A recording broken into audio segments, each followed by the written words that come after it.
Welcome into the Cam and Strick podcast, episode number 213. Christmas is coming, baby. Well, it's not here yet. And see, this is the problem with all y'all. First off, it's brought to you by Hair Club. Yeah. Cam's got a cul-de-sac in the back of his head. God damn it. He was dealing with a lot of issues, and then he discovered Hair Club, and now he's dealing with fewer issues. Well, the front part's okay. Mm-hmm. My face looks fat because I put on weight, you know? But the back of it looks god-awful. I'm going to have to get hooked up. But it's Christmas coming, dude. I talked to a dietitian. He said, if you stop eating carbs, you're guaranteed to lose weight. Like you'll just lose the weight if you don't eat How about carbs. I just don't eat anything? No, do you know that?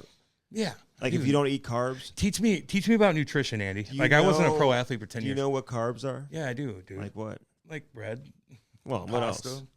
You know, Do you eat a lot of pasta? If you look at the food pyramid, the old one in the 90s, carbs is like number one. Yeah. And it goes down from there. It's very odd now. And there's a lot of different things. I saw that UFC guy talking about that. About the food what we had on the radio?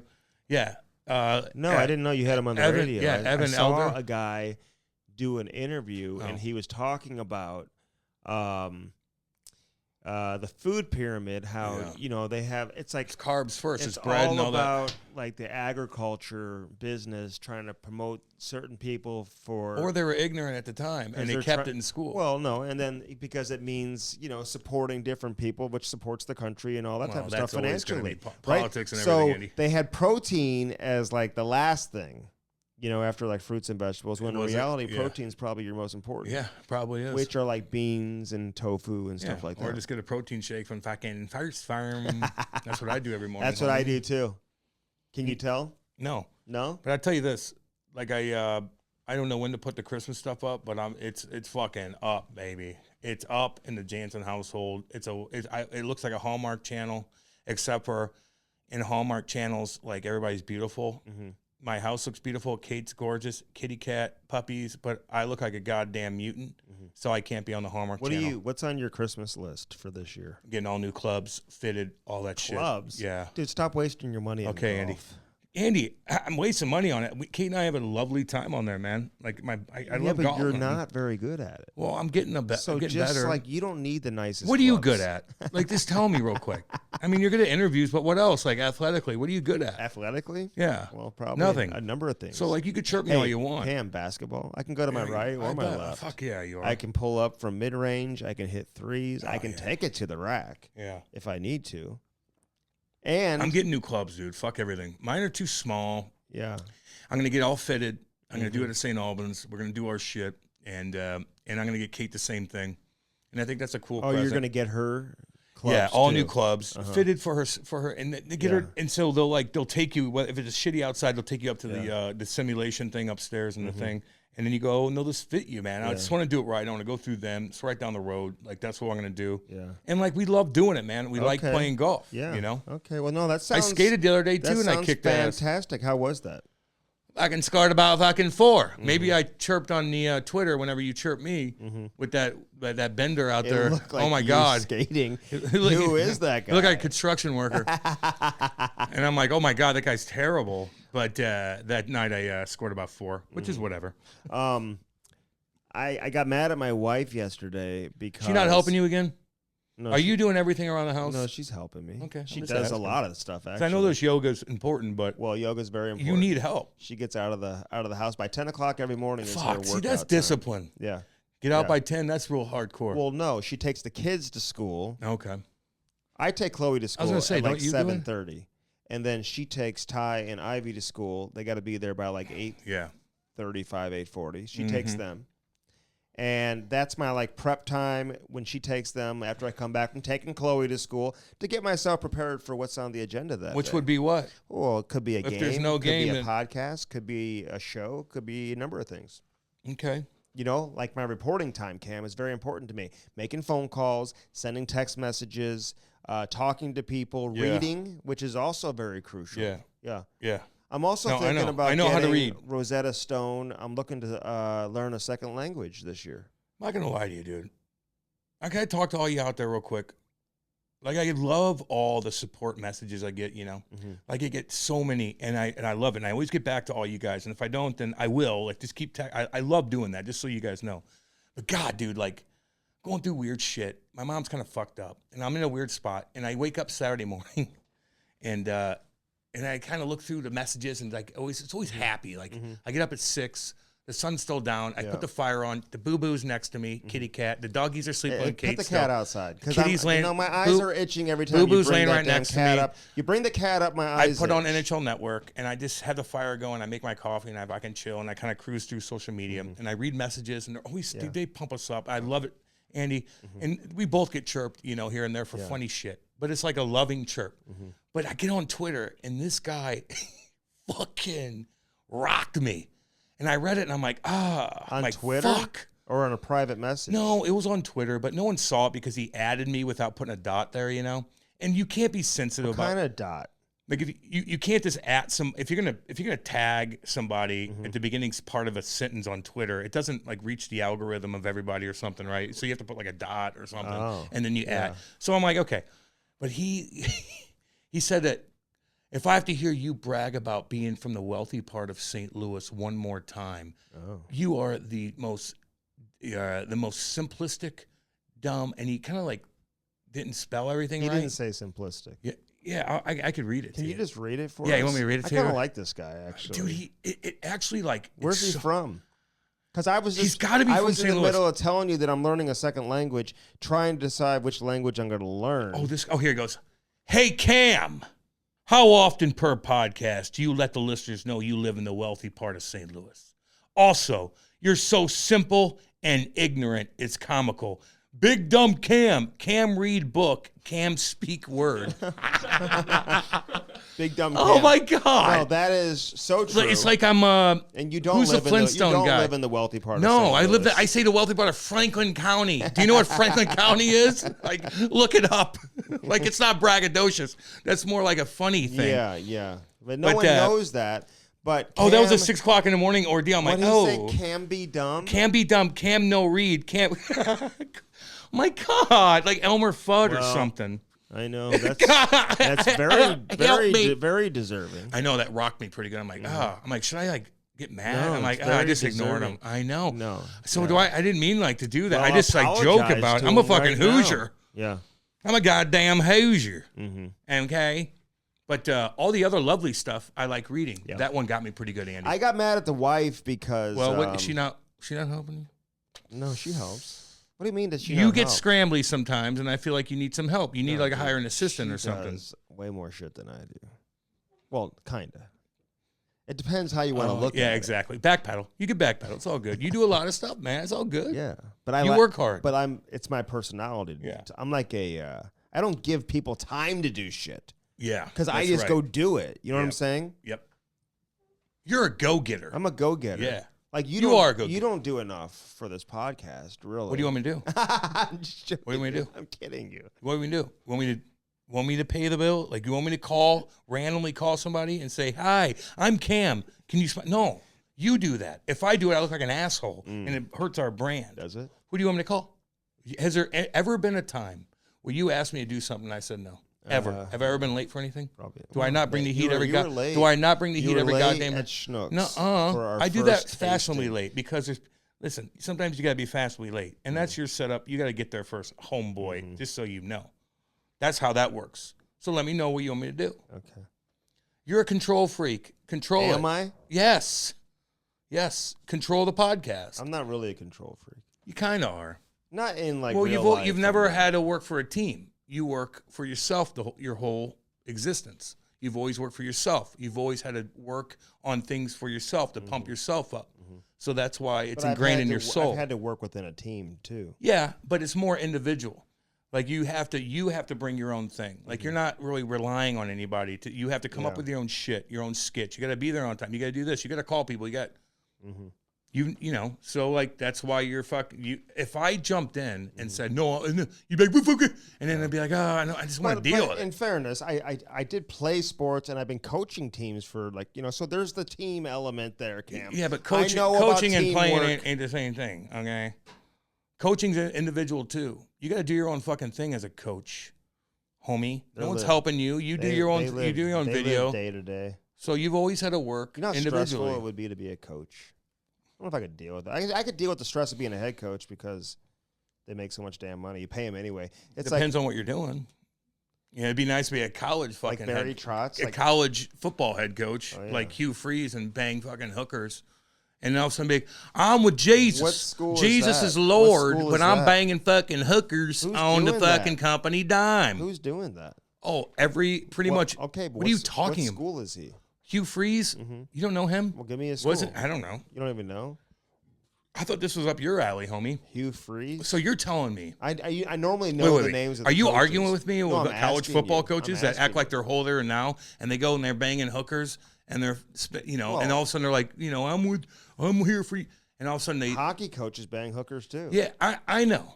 Okay. I mean, like a lot of people do.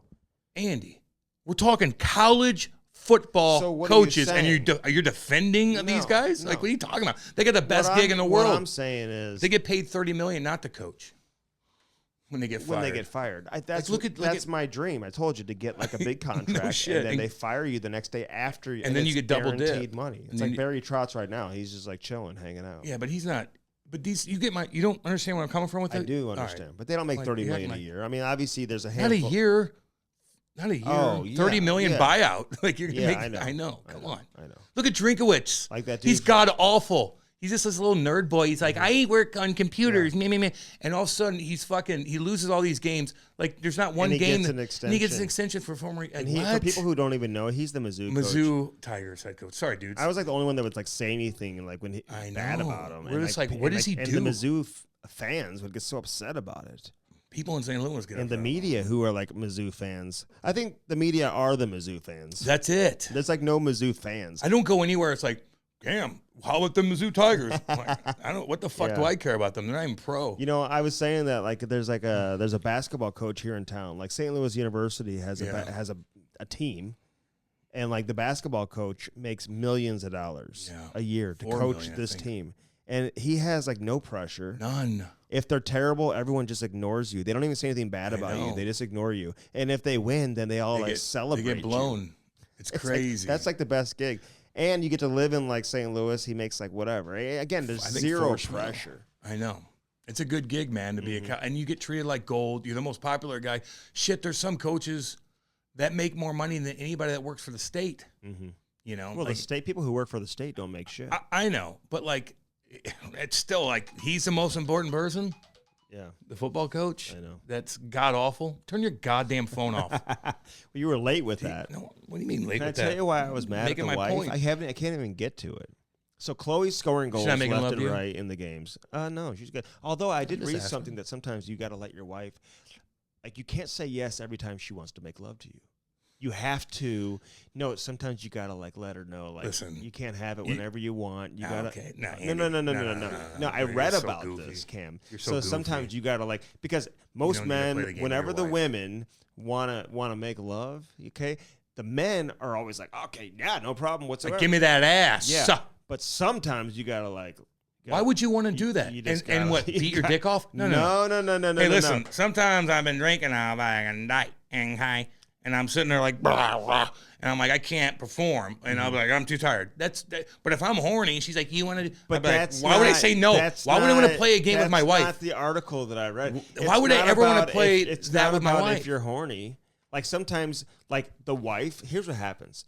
People like their wives go on these like women trips, like girls trips, and they leave the men with like all the kids. Yeah, like 4 or 5 kids sometimes. If you have 4 or 5 kids, they're leaving you with all of them. Then they come back, and the women are all horny when they get back.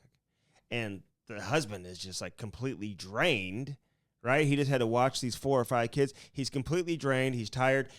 And all of a sudden, the who turn down the men all the time, by the way. I mean, men are always asking women to, and the women are like, no. So, but whenever the women want it, then they expect the men automatically to jump at it. And they said, hey, it's okay if you're a man to say, no, not right now. I'm not feeling it. All right. If you have a game going on with your wife when it comes to that, Andy, okay, I get your point. There's no game. I'm not saying you. I'm saying you made this goddamn point, so I'm speaking to all our folk out yonder. I'm reading literature. I'm speaking to all my folk out yonder.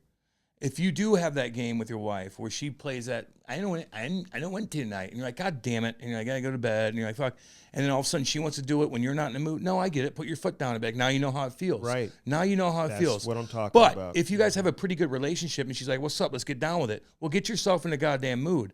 You get yourself in the fucking mood. You do what you gotta do. You gotta do what you gotta do, Yeah, unless you're shit-faced drunk. And you're like, and you stone cold Steve Austin. I ate everything in my fucking pantry, and I'm bloated like, and I'm farting, and I'm like, man. And then I'm like, I can't do anything. I feel horrible for Kate. Well, sometimes I'm a sloppy goddamn mess. Sometimes I'm sloppy. My wife sends me a monkey emoji. I told you that. That's like a weird thing. I don't know. She sends me this like monkey emoji. I don't know what to think of that. What do you think of that? It's like a monkey with the hands over their face. I know. She sent me the same thing. It's no. Okay, you can't say that because that's I what know. happened I'm joking. in a college football broadcast this past She weekend. sent somebody a college. No, and a guy stormed off the set. He was all pissed. What happened? Yeah, Benjamin Watson. What he was happened? All pissed.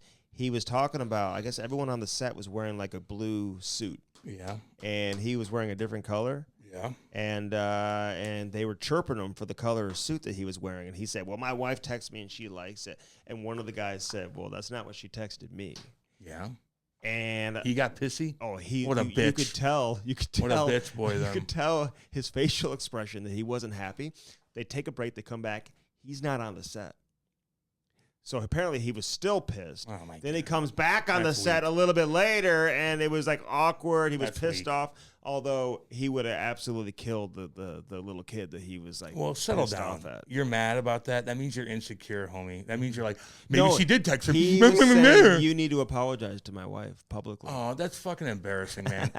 There's shit we say on the radio and this podcast about shit. Like, it's like Kate has to have a thick skin. We're here to entertain people. I mean, you got to let that fucking go. Now, if he did text her, then there's a problem. But if he's just joking, like you walk anywhere with, if I take my girl anywhere with fucking alumni, the guys are all over in a funny ass fucking way. The people, and I love it. I don't give a fuck how people chirp everyone else about, like, I mean, they cross the line. People would not even be able to handle that. Honestly. What do you mean? Oh, all in fun. Yeah, it's all fun. Dude. But who cares? it's for some people, I think they would maybe be like, if you got a cool chick that's good looking, man, the boys gonna be all over you, and it's funny. Like they'll do anything for you. Now some guys are creepy, but like if you're comfortable with your wife, like you can't let that bullshit bother you. Hey. And if she's pissy about that because you're trying to entertain people, like, oh my God, my reputation. No, fuck, relax. You got attention. You're okay. Players have chirped me about my wife for years and years and years. Oh, I know. I saw it firsthand. I kind of don't like that. They're kind of a little too weird. In a fun way. Like, a couple times I'm like, I'm like, what do you fucking say? Now I got to jump in. I'm not going to lie to you on that. Like, what now, do you don't mean? be too fucking creepy. Right.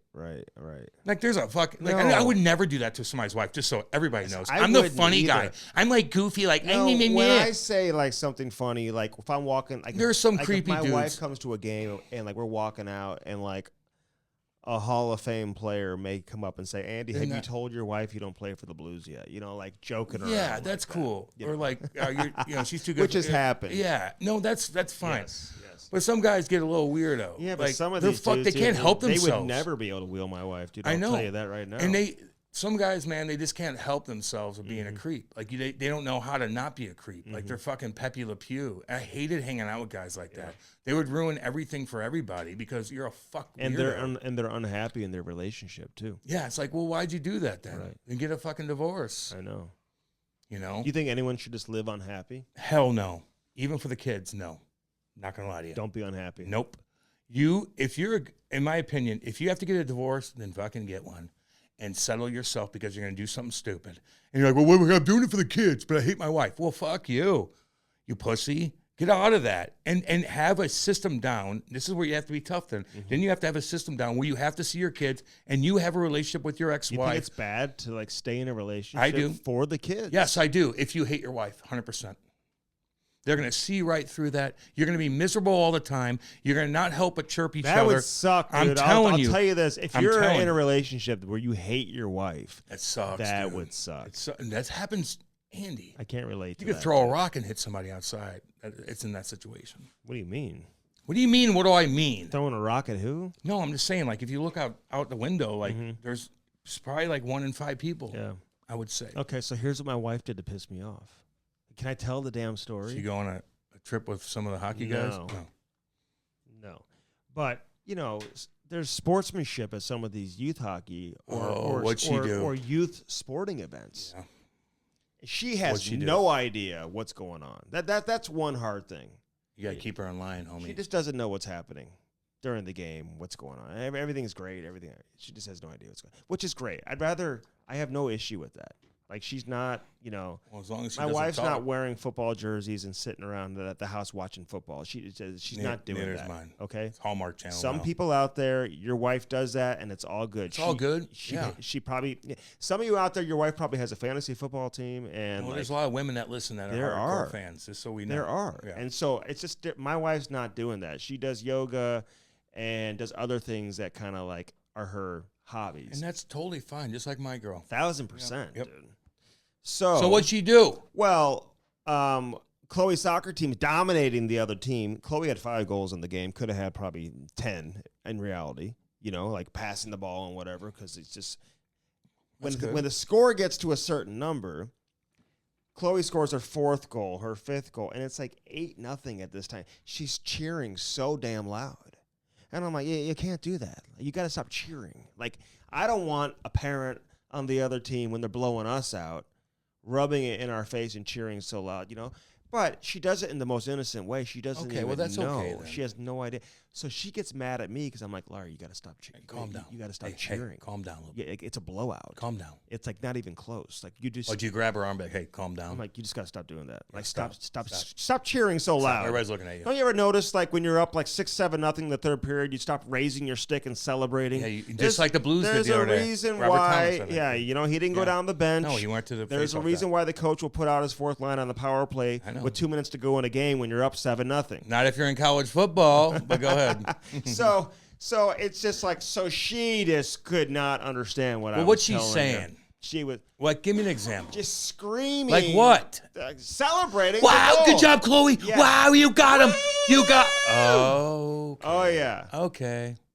Did you go to her and be, hey, calm? I'm like, you got to stop doing that. Like, it's a blowout. The other team's terrible. She's like, what are you talking about? She's got 4 goals. And you're like, calm. I'm like, down. yeah. And they're terrible. And you're rubbing it in. That's bad sportsmanship. She doesn't know yet. She's She's figuring it out. Doesn't know. I'd go easy on that one. Mm-hmm. I would, because she loves Chloe so then much. she said I ruined the game for her. Oh, yeah. Well, don't do it again. I mean, I ruin things for Kate, and I won't do it again. Yeah. Like, she's ruined a party sometimes because she got mopey, and I got fucking pissed. Yeah. And I'm like, you ruined my fucking night. She's like, oh God. I'm like, yeah, don't do that again. Don't do it again. That's all good. Just don't cheer when they're up by that much. If you're, you don't even have to cheer anyway. Mm-hmm. Like my dad, they never cheer. My mom, dude, my dad would just look at me and give me the thumbs up. Like, you're fucking dominating. I don't do that. I don't cheer out loud. No, you don't need to. Man. Some people do. Now, and that's okay. There's these parents out there though, Cam, that you've seen it where they exploit their kids and they create the YouTube channel and they start like putting YouTube videos up with them like going 10 and 2 when they're like 8 years old. Yeah, I see it and all like the time. doing like stick handling shit. I see it all the time. It's And then they call them a prodigy. And then they get the kids to be like, showcased on like the Ellen DeGeneres show or something like that. Well, that's a stretch, but yeah, okay. Or maybe Fox 2 here in St. Louis. Tony Harvey. What's his name? Harvey. What's the comedian's name? What's his name? Harvey. Come on now. He does. Harvey Weinstein? No. Harvey, the guy from. Dana Harvey? From the Steve Harvey. Steve Harvey, dude. One of my favorite comedians, dude. He's awesome. Black dude. Yeah, I love Steve Harvey. He had this kid on from like Alaska who was like this prodigy hockey kid. And now you fast forward like 6 years later. He thought he made it at the young age. I mean, and the dad is on there being like, he's different than every other kid. He can do things that pros can't even do. Oh, Jesus. Oh, fuck. yeah. Was he playing like AAA or something? Like everybody dominates AAA. He's 8 in Alaska. I don't know who he's playing. In Alaska, ain't no competition up there anyway. So no now, offense. all of a sudden, you want to I want to see how all these prodigies are doing. These parents put all this shit out there of their kid. They want to make him a YouTube star at 7, 8 years. Well, don't make that mistake. All you guys out there, man, you got to humble your kid, dude. Like, you got to humble your kid Because at that stage of his life, if you pump his tires up that much as a parent, which you need to fucking be hard on him anyway, in a way, like you can't, the highs can't be too high, the lows can't be too low. You got to balance that shit. So if you're pumping up, he's a prodigy, and he's playing AAA hockey and he's down, everybody dominates in AAA, homie. Every good player dominated AAA. He hasn't even gone juniors yet, and you're telling me he's a fucking prodigy? I've seen kids. Well, dude, they're not even playing AAA at that age. Oh, well, then what the fuck are we talking about? You know what I'm saying? Like when they're 8 years old. You're not even playing competitive shit, and you're in Alaska. Settle down. Well, and then the NHL. Settle down. The NHL picks it up. Well, they don't. They're the and nerdiest. They start putting it on their social media. The NHL's the nerdiest. They don't know what the fuck to do. Good thing the players are cool. The NHL's like, oh, what's trending? What's trending? I told you, listen, there's a fine line. You don't want to exploit your kids. I never know how much to really put like highlights and videos. Take a picture of them. I like seeing. Listen, man, like I love people I work with, man. I'm close with. Like if you post stuff about your kids, like that's a way for me to see and comment, and maybe they'll show the kid, and they can't. I don't know. I love that stuff. But if you overdo it, I ain't gonna like it. If you over fucking do it, I'm gonna ignore you.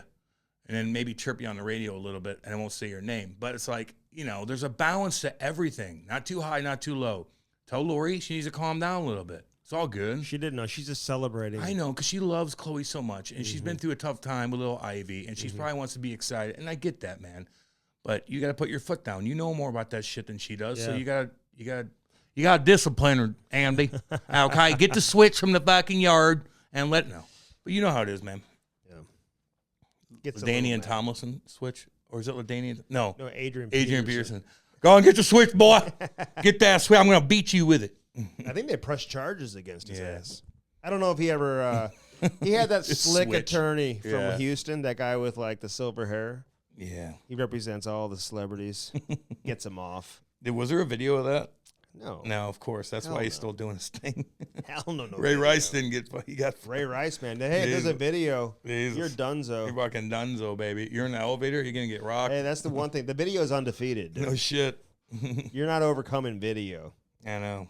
It's very weird. Beat your kid. You don't need to beat your kid, man. You just don't need to do it.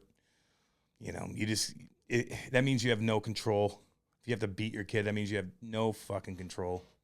Put your foot down and stare at him and yell at him. Especially if your life is like easy too. Like, yeah, what are you stressed out about? Fucking beat your fucking. You make millions and millions of dollars. You beat your fucking kid as a football player. What do you fucking do? And you weigh like 260 pounds. No, he doesn't. 230. He is? Probably. Adrian Peterson. It doesn't matter how much he weighs. He's like shredded up. He's cut up, dude. But like that, you gotta you gotta beat your kid with a fucking switch. He doesn't know any different, dude. That's the way he was raised. Bullshit. They took him. Listen, take him out of his personality. The shit that my dad's dad. No, you take him out of his environment, dude. Get out of here, Andy. That's such ridiculous. Just because he has millions of dollars. He's been out of that bullshit fucking life for decades. Are you out of your mind? He's been out of that life for decades. He knows exactly what he's doing. He knows that's not. You don't need to do that. Are you out of your fuck mind? Just like my dad's dad. Beat him. My dad didn't beat me, but his dad beat him. Like, it's like, what the fuck? Like, you don't, you figure it out, so homie. You don't think it's passed down from generation to generation? There's shit that's passed down from generation for fuck. Everybody has it. It's like, you got to be, you just do it because that's your only way. It's laziness. You know what I'm going to pass down from generation to generation? Nerdiness? Probably like recipes and stuff like that. Yeah, I bet, man.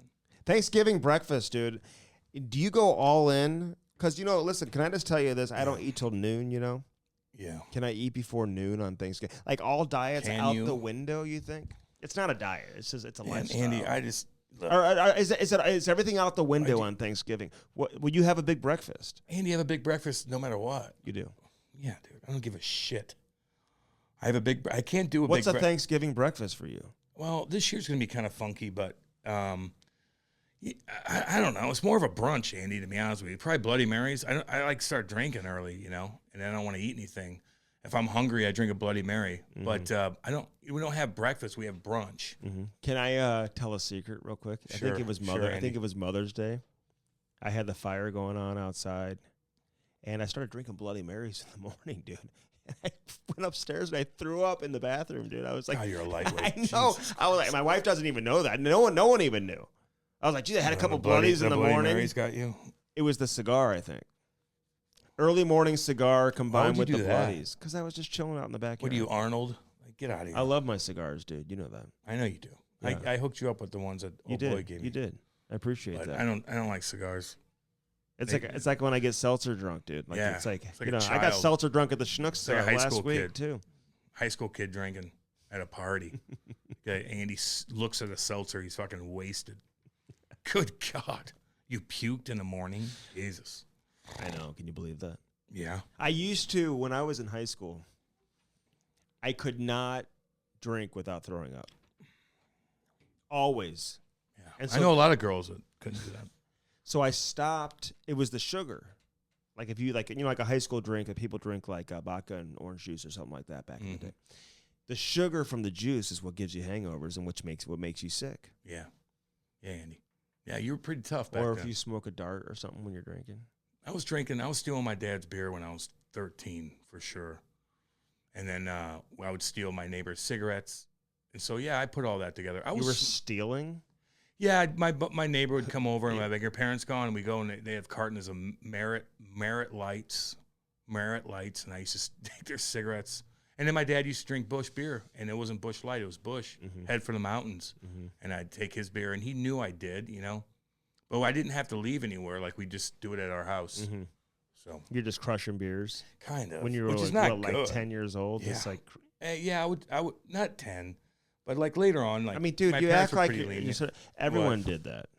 Oh, well, you're puking at like 14, 15. Apparently, you did. Well, it's not good to do that. No, people would like steal like liquor from their friends. Yeah, well, my mom and dad didn't yell at me for it. They knew what was going on. They were very lenient, man. They were very lenient. My family. I don't think I could work today. But my family never kept any alcohol in the house. It's good. It's for the best. Like probably. None. Yeah, it's for the best. I never had any alcohol in the house.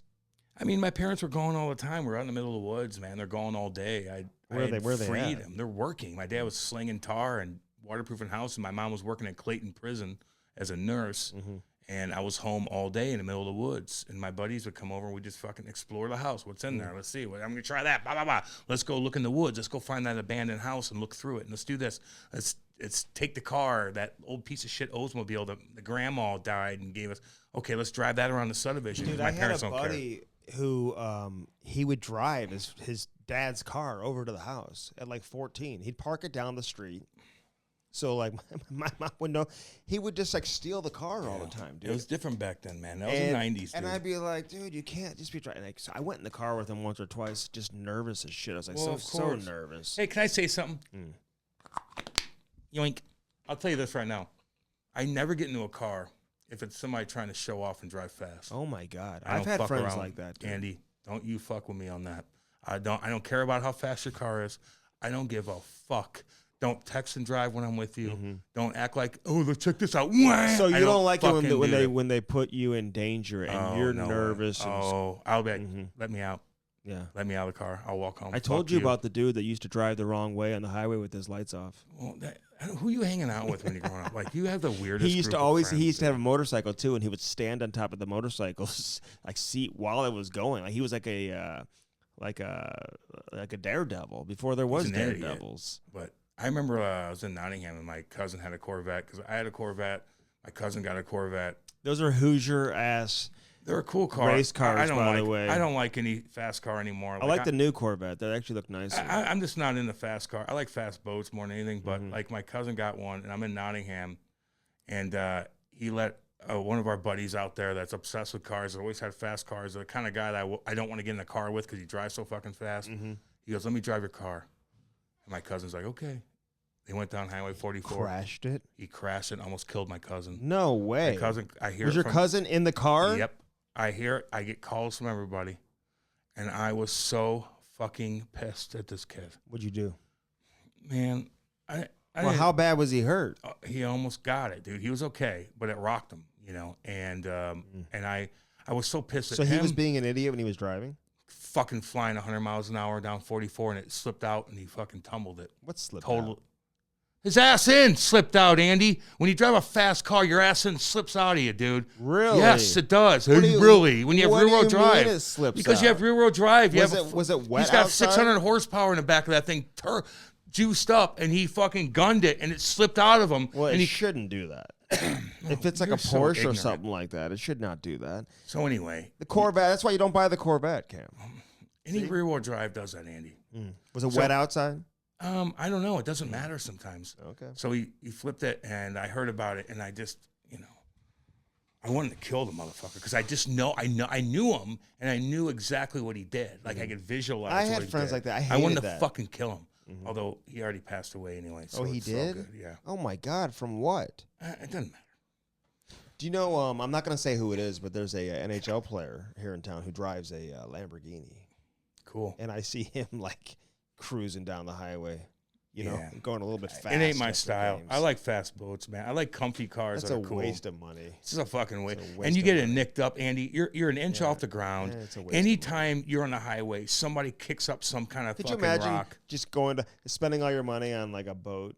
I mean, like you're never even in it. You take it out like once every maybe 3 times a year. What? You're taking out the boat. Depends on what you're doing. Yeah, homie. you're taking it out 3 times a year. Andy, I took it out 3 times a week. You can't use it this time of year. Okay, so like you 7, 8 months of the year, you can't even use it. You have entertainment for the whole goddamn summer. You have straight up entertainment for the whole goddamn summer. If you have a boat, you could have guaranteed entertainment any weekend you want. What are we doing on the weekends? We're taking a boat. What are we doing on the weekend? We're taking a boat. No, if you have a boat, you fucking run the shit out of it and you take care of it. And you fucking seal it up in the wintertime, you winterize it, and you're good. And you think about it all goddamn winter. I can't wait to get on my fucking boat. That might cost me out the ass. It might be a money pit. But you know what it does? It brings me entertainment every weekend. No, I like boats, and they hold their value. I'd rather rent the boat.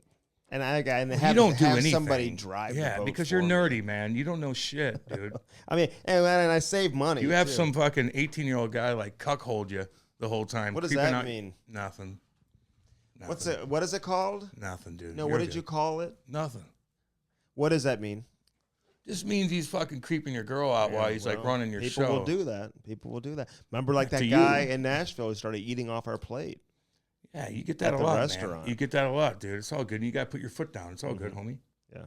Well, sometimes you just have to do that. But a boat, don't tell people, like, some people, like, strive to they want to get a boat because they bust their ass and they know they could take their kids on this boat every weekend. They put it in. It's guaranteed happiness. Now, there's shit that goes wrong with it. You got to take care of it. Don't have dipshits on there all the fucking time. It already lost its value already. If you buy a brand new one, if you buy a three-year-old boat, don't look up boats online and see how much they go for. They are astronomical. Okay. How much they are because they hold their value. They really do. All right, a couple things I want to go over with you before we get into some topics. Thanksgiving dinner. Like, what are you having at Thanksgiving? Like, I'm not doing it this year. What do you eat on Thanksgiving? Everything, man. I'm middle Missouri kind of dude. Turkey to, everything, man. Like what? Cranberries? Yeah, I eat everything. I'm not picky, Sweet potatoes? I eat meat. Sweet potatoes? I'm not a vegetarian like you. You ever had a turducken? Yeah, I have. And what do you think of that? What do you think of that? They're pretty good. Okay. Duck is really good. Very fatty. It's good meat. Yeah. If I was reincarnated, to be honest with you, I'd like to be a duck. Mm-hmm. I had a friend named Henry Chu. His family used to have duck. Cool. For Thanksgiving. Every year they would have duck. And you would want to be a duck, you said? Yeah. If I'm reincarnated. I want to be an eagle more than anything, but ducks are able to. Dude, I've seen videos of those eagles. Are you going to let me explain? No, those eagles come down and they'll fuck you up, boy. They'll pick your little bitch ass up. They'll pick up goats and shit. I know. I'd flow them. Man, you recreate everything that I've already said. No, you've never said that. Yes, I did. That's how they kill the goats, man. Mountain goats can stay on the ledge. They could climb that fucking building over there, Andy. Mountain goats can, They don't need they need like a half an inch to climb up. So these big old eagles, they're gigantic with a huge wingspan, will pick them up and drop them 400 feet and then they'll pick them apart. So really? an eagle that's how they kill them, by dropping them? Yeah, they pick them up Oh my God, what a psycho. No, that's actually a great strategy. Do you know that in war? Eagles, I've seen some in war maybe. War eagle. That is war. They train them to do that? No, it's natural progress. He's stupid. Brody, he's fucking dumb, dude. And I get chirped for being dumb on the fucking. No, you're not chirping Andy. Like, what the fuck am I talking? What am I doing here? My people know. They think I don't read. Know. You don't fucking read. All you do is read hockey fucking stories about who got drafted. What are they picking up? They're picking up anything. Like, look in your... Will they pick up human beings? No, Andy, Jesus. They're not pterodactyls. For fuck's sakes. Why won't they pick up human beings? Because they don't have the... We're too heavy. Oh, really? What's a goat Fuck, weigh? are you... What's a goat weigh?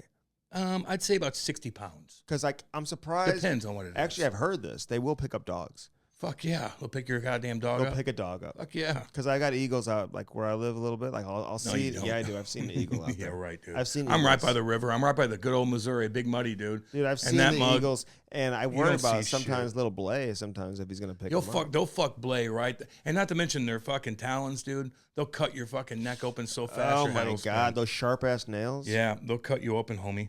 So, an eagle would be my #1 draft pick to be reincarnated as. I think they don't really have too many predators. But a duck, besides the fucking Hoosiers out by me, shooting them, which duck hunting's cool, man. Don't get me wrong. But if you're down at a lake with a bunch of ducks, man, ducks are just like, they swim, they fly, they eat their garbage, they'll do this, they shit on your dock, they sleep, They got the best life ever as long as they don't get shot. I think dogs have pretty good lives, too. Depends, dude. You see these fucking good old boys out there with 15 dogs under their goddamn porch. No, dude, some dogs don't have them. Well, Blaze got it made, I'll tell you that. Yeah, my doggies do too, man. Like, don't get me wrong, But very patient. Yeah. Well, you train very really patient well, animals, sure, Andy. dude. Yeah. Andy's got a golden doodle like every other yuppie where he lives. What's everybody else getting? I'm going to get the same thing because I want to fit in. No. Yeah. You know why I got it? Because it doesn't shed. Okay. I had a German Shepherd. You didn't even know shed what like to get. Crazy. Forever. Yeah. The most amazing dog of all time. Yeah. They don't last long, man, those Germans. 15 years. That one, you got lucky on that then, homie. Because I treated it right. Yeah, I bet you And did. it exercised. You got to exercise, too. Yeah, I know. Are you getting enough exercise right now? I don't think so. No, I worry about you, Cam. I worry about you. You need to be getting more exercise and eating better. I eat pretty damn good, dude. I get up early. I take my First Form protein shake. Yeah, make sure you're taking everything First Form. I take my vitamins. I take my fucking fish oil. Yeah. I drink my coffee. I go down. I eat fruit. I eat my tuna. And then I'll kind of mix and match some other First Form sausage stuff. First Form sausage stuff. Yeah, the sausage. Yeah, the meat stick. Yeah, meat sticks. The breakfast sausage. And then I get home and Kate always has a meal for me today. What do you mean she always has a meal for you? Well, she doesn't work, So she makes you dinner every night? Makes me lunch and dinner. Really? Talking about. Like, has it made for you? Right when I get home, candles lit. Do you lit. expect that? Hell yes. You don't do anything, do you? I bring home the bacon. You ever done a dish? I fucking cook all the time. What are you talking about? You do the dishes? When I cook, I do everything. Yeah, I'll clean while I cook. I'm a clean cooker, which I like. Do you do the laundry? I mean, no, but if I have to, will you make the bed? No, she does all that stuff. Yeah, I gotta. I don't do any of that either. Actually. Well, Kate lives a pretty lovely life. Again, we don't have kids, so it's a lot easier for her not to work. Would you say your relationship is more traditional, Cam? Like Christian tradition? Probably not, homie. But as far as being monogamous and being a sweet couple and love each other and have fun and be best friends, then yeah, if that's traditional, then certainly. But we don't have kids, so that's not traditional. No, that's not. No, it's not. That's not. But no matter where you are, that's not traditional. Well, the new age people, I think, don't care for having kids either, and I get that. But everywhere else, every other. Well, I just think the new. You make these comments with no backing whatsoever. Well, I think that in previous U.S., I think the way of life is to get married and to have children and to keep a close, tight knit family and be successful that way. And if you look at the Eastern Indians and the Asians, they have a tight-knit family. Even the Hispanics will come up and they have tight-knit families, and they're very successful because they're family-oriented first. And sometimes I think that when you get off of that, although, I don't really necessarily have a family, but I think nowadays people don't look at having kids, and I get it too. I think it's more like I want to, my success more than having a family, and I get that too, man. I don't know, but it's just different. That I know a lot about the Hispanic traditions from living in Arizona, being around a lot of Hispanic families, knowing a lot of Hispanics, and Native Americans for that matter. And he's like, I got Mexican friends, I got black friends. Look, I'm doing things. Well, no, I knew a lot of Native Americans. I would go to concerts on the reservation, and there's a lot of reservation dogs everywhere, dude. I ain't going to a concert on a reservation. Oh, why wouldn't you do Yoink! That? Cam, it's amazing, dude. Reservations are not amazing. Oh, no, they're very cool. They're dumps. No, you haven't been to a real one, dude. Out in AZ. No, the real ones are in South Dakota that go on forever Well, in the middle of nowhere. Too, but there's a lot of like communities that are god awful. And people complain about the reservations too, man. There's drugs. I know. So what are you talking about? There's a lot of that shit. But like, listen, my experience on the reservations, seeing concerts and shit, dude, it's great. Yeah, honestly. Well, why don't you move to one, Andy? It'd be awesome. Live on the yeah, Andy's like, reservations are awesome. All you Native Americans out there, don't you like living on a reservation? Dude, they fucking don't. Love it. It's crime riddled. You are addicted. There's so many drugs. There is some of if that. You look at the statistics on There's it, man, some of that in Alaska too. No shit. Any reservations, hardcore. Yeah. It's like Section 8 housing projects. Mm-hmm. It's not good. Mm-hmm. So you're bragging about it because you went there as a fancy lad from fucking Niceville and fucking Missouri, you go to reservations to watch a concert, you didn't even open your fucking eyes. Look around. It ain't good. Well, you see those res dogs come out too. And he's like, reservations are fun. What are you talking about? They find their way into the, into your people have hardcore lives, man. Those dogs, they come in, they'll eat your trash, dude. A lot of dogs. Those res dogs. The Hispanic families are very welcoming. They're not, and they work their ass off. And they are so nice. They work their ass off. They bring me into their house. Homemade empanadas, dude. Yeah. You ever had one of those? I've had it all, Andy, because I eat everything, brother. So I read I used to have these people. The last name was Ruiz. They lived across the street from me in college, actually. It was an older couple. They would like make us food and shit, dude. They're like the greatest people. Probably listening right now. So big shout out to the Ruizes. Can you say hi to them, Cam? Hi. They were awesome people. I was reading something also. I read a lot of literature. I learned that from the nurses and the doctors when I was my daughter was in the hospital. You lived a crazy life, Andy. How much you certainly have. Do you know how much people who are in relationships spend a year versus being single? Like, people who are single save a shit ton of money. You know that? Yeah, because usually you're miserable. No. That's not where they're going with it. Unless you're banging chicks left and right. But usually if you don't have a significant other, man, you're probably in a dark spot. No, that's not what they're saying. You're not listening. When you're single, you save, like, a lot of money.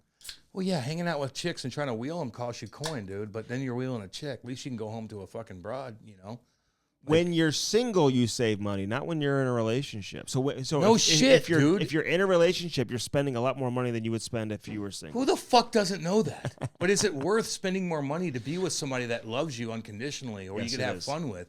Like, again, a lot of people you're talking about, man, like, you think if you're single and the guy's 6'3" and he's got money and he's got sick hair, who gives a fuck? But he's some good old boy from Franklin County, and he's got a bald spot in the back of his head, and he doesn't make that much money. He's grinding every day, and he's single. He's not happy, probably. Mm-hmm. You know what I mean? Like, you want somebody to love you. You want to work for something. You want to show yourself off and have, like, a pride to somebody. Yes. That, like, it feels good to lay down next to somebody at night and get up, and they hug you before you go to work. Like, it feels good. Like, that's being a human being, man. Yeah. That's your emotion. So, again, like, you're talking about these guys that are single, man. A lot of guys that are single that, again, don't have a lot of money. Like, you think they're happy? They want that little cutie from the middle of Missouri that's sweet, that loves them for who they are. You know, it's hard to find that. Mm-hmm. It's hard to wheel chicks, dude. Chicks have their fucking guard up. They really do. It's really hard. And you can go online all you want, but even then, like, it's if you're a good-looking girl, you're going to meet so many goddamn guys. Well, it was a very interesting story, and I'll send it to you. Yeah, please. If you're a good-looking girl, it's so easy to talk to guys. Now, half of them are going to be creepy, fine. But you could determine who's what and what's what, for the most part. Do you judge people who stay single? No. If you're a good-looking girl, though, it's really easy to talk to guys. But if you're an okay-looking dude, you don't got that much going for you. You don't have that much money. To try to wheel a girl is a very difficult thing. It's tough, and it wears on you. No, it's very difficult. It is. And now all y'all out there, man, I get it. You just got to keep trying. Don't ever not go up to a girl because you look at your hairline or you look at your fuck that. Go up there and just be a sweetheart to her. You never know. There's always a cool chick that's not going to look at you for what you are and what you have. They're going to look at I know it sounds cliche, but they honestly will look at you and be like, I like you. Like, I could connect with you. You believe in that there's something for everybody? Do you believe in fate? Kind of. There's always there's so many girls out there, man. You will find one. Just don't be a pussy when it comes to going to talk to them. Okay. Just don't ever. I don't give a fuck what she looks like. grow balls, and just go up there and be a sweetheart. Well, that's easier said than done. I know it is, but I'm just telling them to do it. Always go up there and shoot your shot. Not everybody has the balls to go talk. I'm telling them to get the balls. I know, Andy. That's what I'm telling you. Who cares? She's not going to say anything. She's not going to tweet about it. Go up there and just try, and then be sweet. Okay. Don't be a dick. Be sweet to them. Now, see what happens. I know, like, write that down. All y'all out there. Very attractive girl, like super attractive, and she's single, dude. Like, and guys are just probably a lesbian. You think? Yeah. Because guys are just constantly like. Because Andy, if she's that good looking, swooning over her. There will be. She goes on dates all the time, and she'll have a. Well, if she goes on dates, she's not lesbian. Okay, she'll have a boyfriend for like a month at a time. She's just banging dudes. She's banging hot guys that she thinks are sexy, and that's nothing wrong with that. But if she's going on dates, she's not lesbian. Banged a number of NHL players. Well, then what do you think? She knows her game and she's doing it. But all these girls, man, they hit 24, 25. They got the 18-year-olds coming up on fucking Instagram. Like, it's a competition for them too. So okay, but that girl is probably just banging dudes and having fun. Nothing wrong with that. So if somebody's like single, like if you're like a single friend, who's like in their 40s or something like that, or like you don't look at him any differently. Like, how come you never like just settle if he's in? happy, yeah. Is he trying to find somebody? They might not like girls, and it's like might be harder for them to come out. And even if that's the case, even if you're gay, and you fuck it, go out and just say it. Just say it. You'll get goddamn praised. Fuck, they'll treat you like a pharaoh. Just come out and say it. Don't ever hide that, dude. You're causing yourself cancer. And there's so many people that would like love to be like comfort you. You have any single friends that hang out with you? Are you okay with that? Like, if like, of course. Hey, Billy wants to come out to dinner with us tonight. Yeah, but I don't do much now, Andy. Like, you got to pull me out of my house. I got a handful. You're like my best friend, besides my people. You know what I mean? And Brody, probably the best friend you've ever had. Although you're not fun, you know. Like, you're not like cool. Very fun. My buddies are cooler than you know. But you like, I work with you every fucking day. I talk to you more than anybody. So I don't have a bunch of people where I just do things with like you do, Andy. Andy's everywhere, and he's got to show his face. And I like that because it helps the pod. But for me, like I have my handful of people, and sometimes I'll do my events, and that's about it. But I know everybody. But like my handful of guys that I call that come over, let's fucking chill, and if I can get our minds right and watch this fucking game. Like that's a handful of dudes. Are you getting into the World Cup? Fuck no. Oh fucking my Cutter. God. That's fuck like, that fucking place. Then they fuck everybody over like, nope, no alcohol sales in the building because of the sin tax because we're yeah, but the alcohol is very expensive. They are that country can go fuck They're itself. Like, listen, they were telling a journalist the other day where he can and could not. I know. And he was like talking Imagine shit being a woman to them. over there. I'm like, dude, just do what they say. They look down upon you. It was making me nervous. I'm like, dude, to stop arguing with them. I know. Do what they say. They're gonna chop your head off. Fucking chop your arm off. Fuck that. And we're not. You're exaggerating, Cam. Yeah, okay. Go ahead and do something then. Start a fight. Go ahead and start a fight. Where is it? Wait, Qatar? It's in the Middle East, homie. Are you pronouncing it correctly? Qatar, yes. But people call it Qatar, but some people call it Qatar. It's either both. It doesn't matter. But if it was a dangerous spot, hey, they wouldn't have it there. Yes, they would. It's all about money. Are you kidding me? Why would they FIFA is the most corrupt goddamn. Nobody would go there. Yeah, they will. Yeah, they will. Can you spit on the ground? No, I don't think so, Andy. Can you touch a painting on the wall? No. Hey, go to Qatar and I'm not going there. And pick a fight in the streets. Oh my God. See what happens to you. Well, what do you think happens? Just see what happens to you. You see that guy at the KHL? See what happens to you. He jumped on the ice. And beat the ref up? No. I saw that one. With no skates a Russian. On? Some Russian kid with number 99. Oh, a player. Slashes a fucking ref and then fucking kicks him with his skate. You ever come close to doing that? No. Never. I come close to like sucker punching a guy. Did you? Oh yeah. I didn't do it.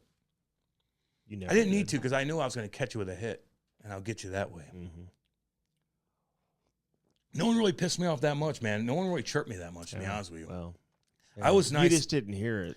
Hey, can I tell all my people out there? Just go ahead and take a 5-second break here, Cam. All my people, real quick.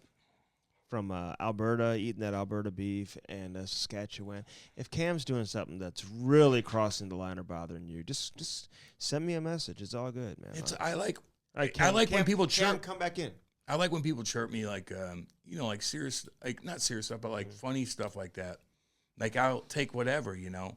Mm-hmm. But some guys are just fucking mean. Some kid messaged me. I told you, and he's like, "Hey Cam, what about this?" And I just didn't get back to him in time. And he goes, "Fuck, you're a fucking cooler when you're on heroin." Oh my god! Like, wow. Jesus, well, that's a hardcore thing to say. I go, I don't think Dude, so. Do I need to defend you? No, no one does it. No. Do I need to? This is why it's an anomaly. Do I need to protect you?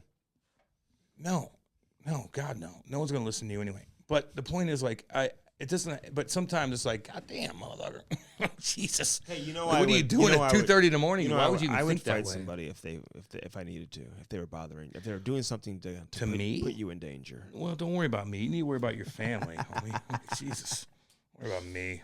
I'm a big boy. All right, with big hands and big feet. Yeah, big head.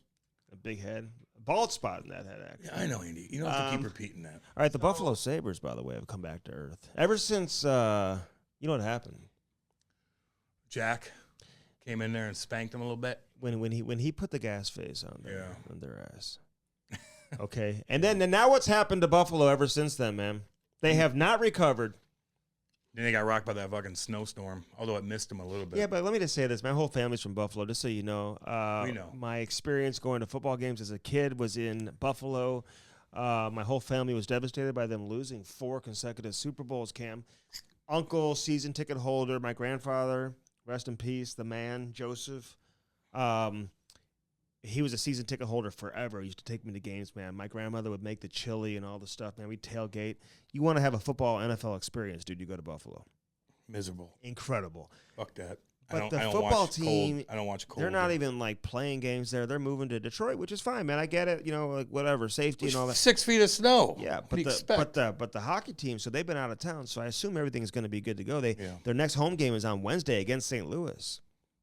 But they are just all of a sudden coming back to earth, man. These teams that are bad every year, every time you think they're going to come out of it, they just revert back to who they are, man. Not the Devils. You know? So I know they got Tage Thompson and everything, you know, whatever. They got Owen Power, they got Darlene, they got some good young players, but at some point, you're either in or you're out. You know the Devils? Saying? I like the Devils. Man, they're flying around, dude. I need to see where the Devils are going to be just because, you know, they're not a team that's been there and has been doing it year in and year out recently.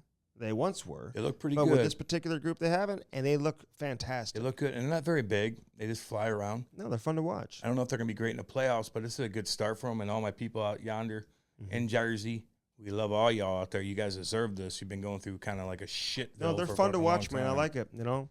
I want to see if some of these teams that have struggled, if they're able to come out of it and truly start, like, you know, getting back to who people thought that they would be. You know, some people picked Pittsburgh as a Stanley Cup contender, Cam, you know, coming into the season. Yeah, so, they're getting rocked pretty good. You know, they won the other night. Malkin did his thousands game, and everybody in warm-ups did his. That's that was one pretty of the coolest funny, man. things ever, man. And Gino's supposed to be a cool cat. That tells you the whole team loves your ass. Well, man. yeah. Well, you're a Hall of Famer.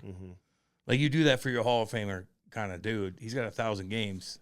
Like, that's what like Paul Correa, we would have done something for his fucking war, you know, whatever it is. He's always been overlooked a little, not overlooked, but you know what I'm saying. Well, he's always in the shadow of Crosby. He's popular. But I asked Matt Cullen this question on this episode, and Matt didn't even really have an answer for me. But it's always Crosby versus Ovechkin, and I always wonder what Malkin's thinking. Like, I don't think Malkin gives a motherfucker.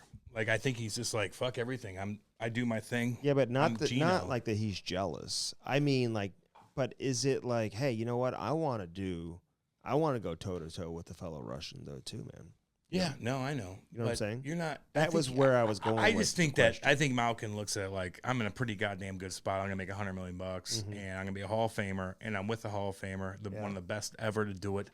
And I don't know. If I'm Robin to Batman, then so be it. Let's roll through these real quick. Phil Kessel, 1,000 consecutive games. It's odd, man. No, there's something to be said for that. No shit. It's unbelievable. How does that happen? That's my question. Is like, how does that happen? It's an amazing. Did he miss any time in the playoffs? Has he missed a game ever? Well, he hadn't made the playoffs the last couple of years. Well, he's won fucking Stanley Cups. Like, did he miss any games? I don't think so. Jeez, how does that happen? I don't know.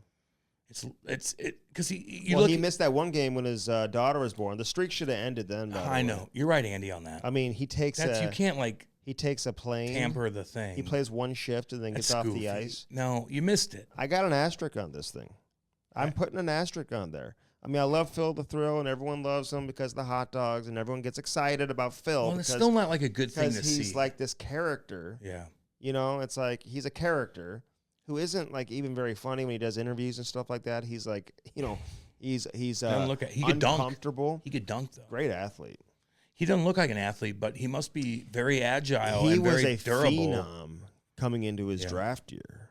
You know, he actually slipped a little bit before his draft year because he fell to 5th overall. But before that, everyone knew who Phil Kessel was, man. Well, fuck, he would have been a great pick, man. And here's the thing, like, if your kid's like, fucking Phil Kessel, he taught, listen, he's a freak. Don't compare yourself to him. Mm-hmm. Don't be like, he did it, I'm going to do it. He's got a cul-de-sac. No shit. But to play that many games consecutively, like, it's weird, dude. No, I think it's kind of amazing. It's unbelievable. But the streak should have ended. It should not count because of what happened in Detroit. I just want to put that out. I just don't know how you don't take one off the toe, man, even in, like, practice. I don't know. Jesus. Erik Karlsson is all of a sudden, hey, can I tell all these teams out there, don't get caught up in what Karlsson's doing. Listen, he's got 4 years left on his deal. We all know he makes a lot of money. Even if San Jose wants to eat a good portion of it. You know, some guys all of a sudden they become, like, really good or play really well and put up big-time numbers on bad teams, man. There's just something to be said for that. When Burns was there, he wasn't doing the same thing. Burns is gone. Now all of a sudden, hey, listen, the puck's going in. I like Erik Karlsson a lot. I thought he got a little bit of a bad rap at times when he was in Ottawa talking to some of his teammates back then. Old year, yeah. Well, because like they were like, this dude's unbelievable. Maybe doesn't get the – but he's a 2-time Norris winner.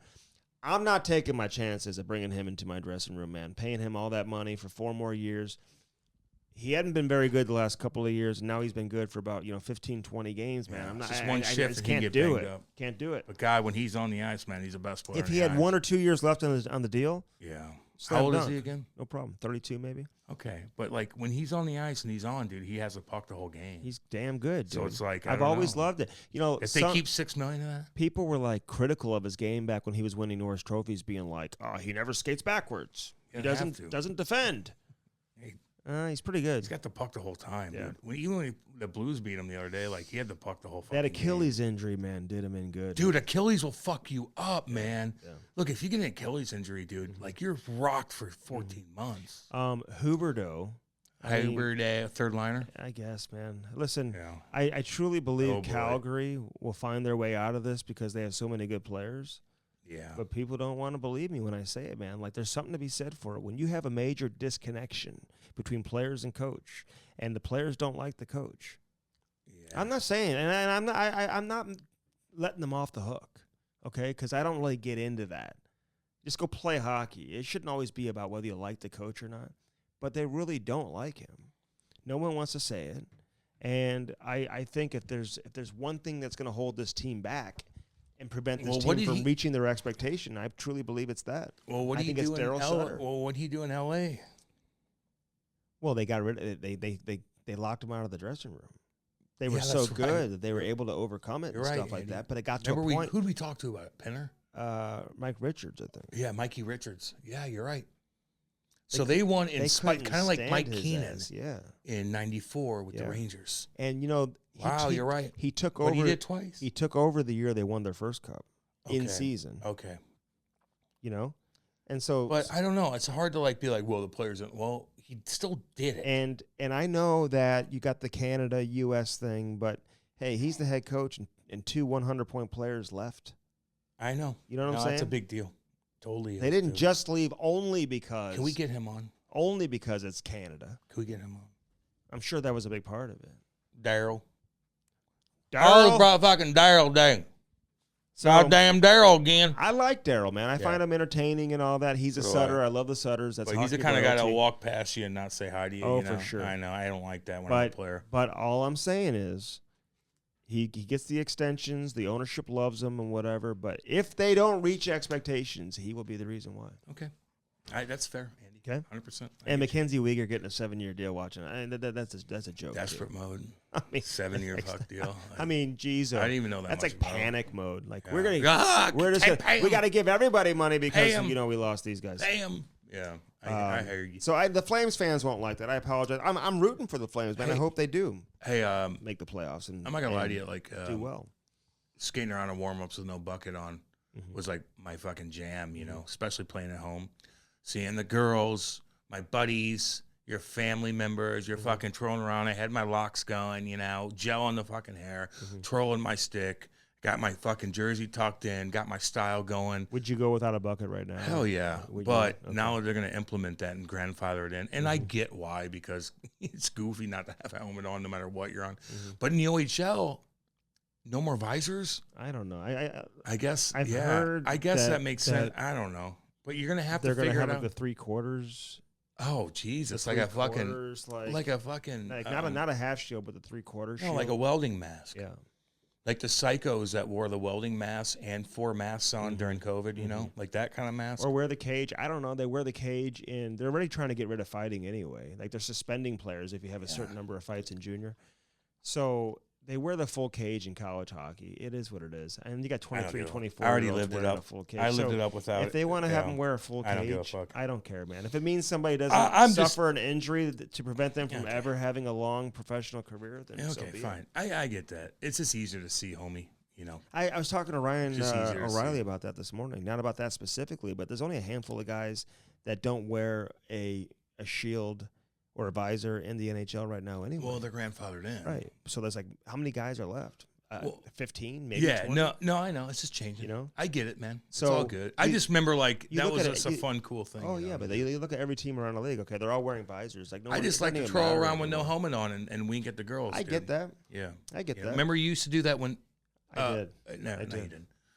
No, but it used to be like you had to like earn the right to go out there without a bucket on. Yeah, you got to play a couple Now years. you get like 19, 20-year-old kids to go out there with no bucket. I don't even care about that. No? I remember, Lou wouldn't let us do it, no bucky, you know. But once I got to fucking St. Louis, I'm like, what's up? Where them women at? I had good hair then. The Senators are for sale. I just hope they get stable ownership. What's his name? Ryan Reynolds going to buy that mug? I guess. Well, he needs other people to like step up and buy it. Well, no shit. He's like the face of it. Whatever. Right. Oh, I don't give a shit. You know, so be it. We'll see what happens there. I do like Ottawa. We'll see what happens. Jason Robertson, he's breaking out, and I love Jason Robertson, and Dallas is going to regret not giving that kid an 8-year contract extension. Yeah, I think you're right. That's going to be one of the dumbest things they ever did. I know they're stubborn, but you better understand the current economics, the way the game is played, and, hey, young guys are getting paid. You already knew he was going to be good. It's not like you needed this season to prove it. Now you give this kid a 4-year contract, and you're going to have to go back to the negotiating table after he's putting up whatever he's going to put up this year. Coin, dude. Okay? And you could have saved a lot of money. Now you're going to end up spending more money than you would have spent if you just would have done the right thing, which is pay the man and give him the 8-year extension. Yeah. And I know he wanted more money. He's pretty damn good, dude. Is he a big kid? 6'3", 200. That's fucking big, dude. That means you're 6'3.5", 215, bro. There you go. 6'3", 220. That's a... That's a big kid that can score with hands. Okay. But Dallas... Why would you not... I bet you Jim Nill wanted to give this kid the 8-year deal. I think ownership... We had the owner on. Big Jimmy? You don't care. Well, how do you not give it to him? It's like the old philosophy. You said that Jim wouldn't want to give it to him? I think he would. Well, then what are we doing? The owner didn't want to. Oh. And I may be wrong about that. Maybe Jim Nill didn't want to give it to him. But I would think as a general manager, man, first off, you want him in training camp. You want him there. Yeah. I mean, he's one of these kids that have defied the odds, like where he can miss camp and all of a sudden come in and play great. A lot of times, I wouldn't recommend that to most players. Most players who miss training camp or miss preseason, it takes them some time to find their game. This kid has been able to do it. So I give him all the credit in the world. He's a hell of a player. He's an American kid who went to the OHL. If they ever have international competition again, he's going to be a big part of it for USA Hockey down the road. All I'm saying is giving this kid a 4-year contract extension versus the 8-year deal is going to come back and he's going to bite the Dallas Stars in the ass. How much is he making? Less than 8. Something like 7 something. Damn, that's weird. I don't know. He's in the 7s. Well, as a Blues fan, like we want the Blues to do well, so it's like whatever then, you know. But I want. Well, no one's criticizing Doug Armstrong now for Jordan Kyrie's contract extension. Yeah, I know he's kicking ass. Everyone wants to get 5 years in. They want to basically evaluate the next 9 years. Yeah, I based know. on the first. But 5 they games, all look like dog shit. They did. They look so terrible. They did. They weren't like even coming close. But to what did I games. say? What happens all of a sudden? He puts up 85 points this year, and now you got to go back to the negotiating table. I know. Now you got to pay him more than Thomas. Yeah, he scores 40 or something. Or he goes to arbitration, and all of a sudden you're in a tough the spot. Blues there, look completely different right now. It's so bizarre. Like they went from being like literally god awful. Like every part of their game. And Doug Armstrong, the GM, had to come out and call everybody out. And then they lost another game, and then the mommies came in. Couple games, yeah. They lost maybe a couple, and then the moms came in. They went to Vegas, and they had this road trip, and they just fucking started shit kicking teams, and it was fun to watch. Like Ryan O'Reilly, 2 weeks ago, he looked like you, Andy. Like he couldn't skate, he was weak, he looked fragile, he looked not confident on the ice. He's scrambly. He may be the best in the league right now. Fucking great in terms of in tight. Yeah, around the paint. Upstairs, this guy can get the puck upstairs as fast as anybody in the league. The fuck was he forehand bad? Or backhand. They were all bad, and they're missing Colton Parayko still too. But he was. But they also were trying to like force feed chemistry that but wasn't he looked there slow. between certain guys. Yeah, but when you the optic test, but like, you can look slow when you're spread out the way that they were. Man, he doesn't look slow anymore. I think he had a fucked. I think something like he just is feeling better. I mean, is Josh Levo the answer? Is that the reason why Josh Levo looks good? Yeah, but so what? You call a guy up that knows what the fuck to do. Hey, he's bought in and he makes plays. Let me say this about Josh Levo. I talked about this on our broadcast the other night during our pregame show. Hey, he's always played with good players, no matter where he's been. Maybe not his entire stop at wherever he's played, but he played with Kadri for a while there in Toronto. He played with Pettersson and Besser for a while in Vancouver. Man. He played with Johnny Hockey and Monahan for a long time in Calgary. Like, this guy knows what's up. And you know what? I'll tell you that I've always said this, man. A guy like Ryan O'Reilly, if he didn't want to play with Josh Levo, he'd go into Chief's office and be like, dude, get this guy off my line, man. I can't play with his ass. Yeah, he made a good play on the power play the other day. But Levo's good, man. He's smart, hangs down the pucks. He's big. Achari's good. Yeah. They got a couple So good they look signings, like man. they've, and again, if your goaltender's good, you're going to have a chance. And Bennington has been lights out this season. And Grice has been pretty good. Grice has been good too, man. The Anaheim Ducks, I know the Blues play Anaheim tonight in their second game. Weird. So we'll 2 see games how in a this row. goes. So but, goofy. they haven't won a regulation game, which is absolutely embarrassing. I know. And so everyone gets excited about the YouTube sensations. And I love Zegras as much as anybody, didn't man. notice The him kids love him. Well, no, because he didn't have a single shot attempt. I didn't even notice him. Not a shot, not an attempt. He didn't have a puck, dude. No. I didn't even notice them. They look little. They just look like they were just Troy like, Terry's a good player. Nobody. I didn't notice anybody. But, you want to tank it for, Bedard. And there's no guarantee. There ain't no guarantee, brother. I know. There's no guarantee. Ottawa might get that mug again. They might. Or something. Columbus, who knows? Fucking whoever. Like, you could be a top 10 and still get it, right? Or is it top 3? How does that work? I don't think you can move down more than like 3 or 4 spots or something like that. You're still rolling the dice because Connor Bedard is the next thing, apparently. And you might not get that. And you tank and tank. And I guess it doesn't matter if you're last or you're second to last or third, but, but the fan base hard. over there. Losing's hard. Fan base? The fan base in Anaheim. Like, they're probably like, I don't like you anyway. They have a big fan base. Like, well, they did in 07. They probably do. You win a cup, you have a tight knit group, no matter what. But now they're like, well, I'm gonna go surf. Yeah. People got all heated because I said on social media about some of these guys going into the Hall of Fame and whatever. Like Daniel Alfredsson. Listen, don't get me wrong. I know he means a lot to the city of Ottawa and to the Ottawa organization. He's a great player. Yeah. But he shouldn't be going in before a number of these guys that aren't in yet. And that's my opinion. The Sedins, they've won some individual trophies, and they're damn good. You can easily make the case that they belong, and they were amazing, amazing players. I really love the Sedins, Yeah. And they spent a little bit of time away from each other and actually produced. So, I don't have as much of an issue with that. But you can't tell me those guys were better than some of these guys that aren't in, like a Roenick, like who? Like a Roenick or a Tkachuk, or you get heat on Twitter for pumping up Big Walt. I know. Who cares? I don't care. The guy has over 1,000 points, over 500 goals. Well, why isn't he? And he was a true superstar. Well, why not then? And the first American to ever lead the league in goal scoring. So why not? And he did it 2 years in a row. Why not then? Why is he not getting? I don't know. So what? They're going to put him in like 10 years from now. So he's a Hall of Famer in 10 years. When Keith Tkachuk was playing, he was a mega superstar. Yeah, he was, dude. Mega superstar. Even on weird teams. And I guarantee you, if you talk to people around the league, when he was at his best and Daniel Alfredsson was at his best, they weren't saying Daniel Alfredsson's a better hockey player than Keith Tkachuk. Okay? So what are the points difference between Alfie and Big Walt? There's a goal difference. I don't know the exact point difference. How much? Like, is it that distinct? No. I think Alfie had more points than Big Walt. But not by much. But like the power aspect of it, the toughness, like you got to tie that all in. 9 yards, man. You know, Alfie didn't win. No, but he had some international success, I guess, with Sweden and whatever, and that should count. So did Walt, like, though, didn't he? Roberto Luongo, he's a first ballot Hall of Famer. No, he's not. He didn't win. But what makes him a first ballot? I don't think Henrik Lundqvist should be a first ballot. I think Lundqvist is a hell of a goalie. I know. And I think he was a great goalie, certainly among his peers. But you know, like to me, you're going to put a goaltender in the Hall of Fame as a first ballot. You better be a Dominic Hasek, a Patrick Waugh, an Eddie Belfour. A goalie, you got to win. A Martin Brodeur. Those, a ton of games. Those are first ballot Hall of Famers as goaltenders. Roberto Luongo, he had a nice career. He was a really good player. But he didn't like scare you. Like he had some good seasons, man. Don't get me wrong. So I don't but by making this case, it makes it sound like you're chirping. I'm not gonna take anything away from his career or take anything away from Henrik Lundqvist, man. Lundqvist, played in a big market. Luongo played in the Canadian market. Yep, very popular. Alfredsson played in a Canadian market. Yep. The Sedins played in a Canadian market.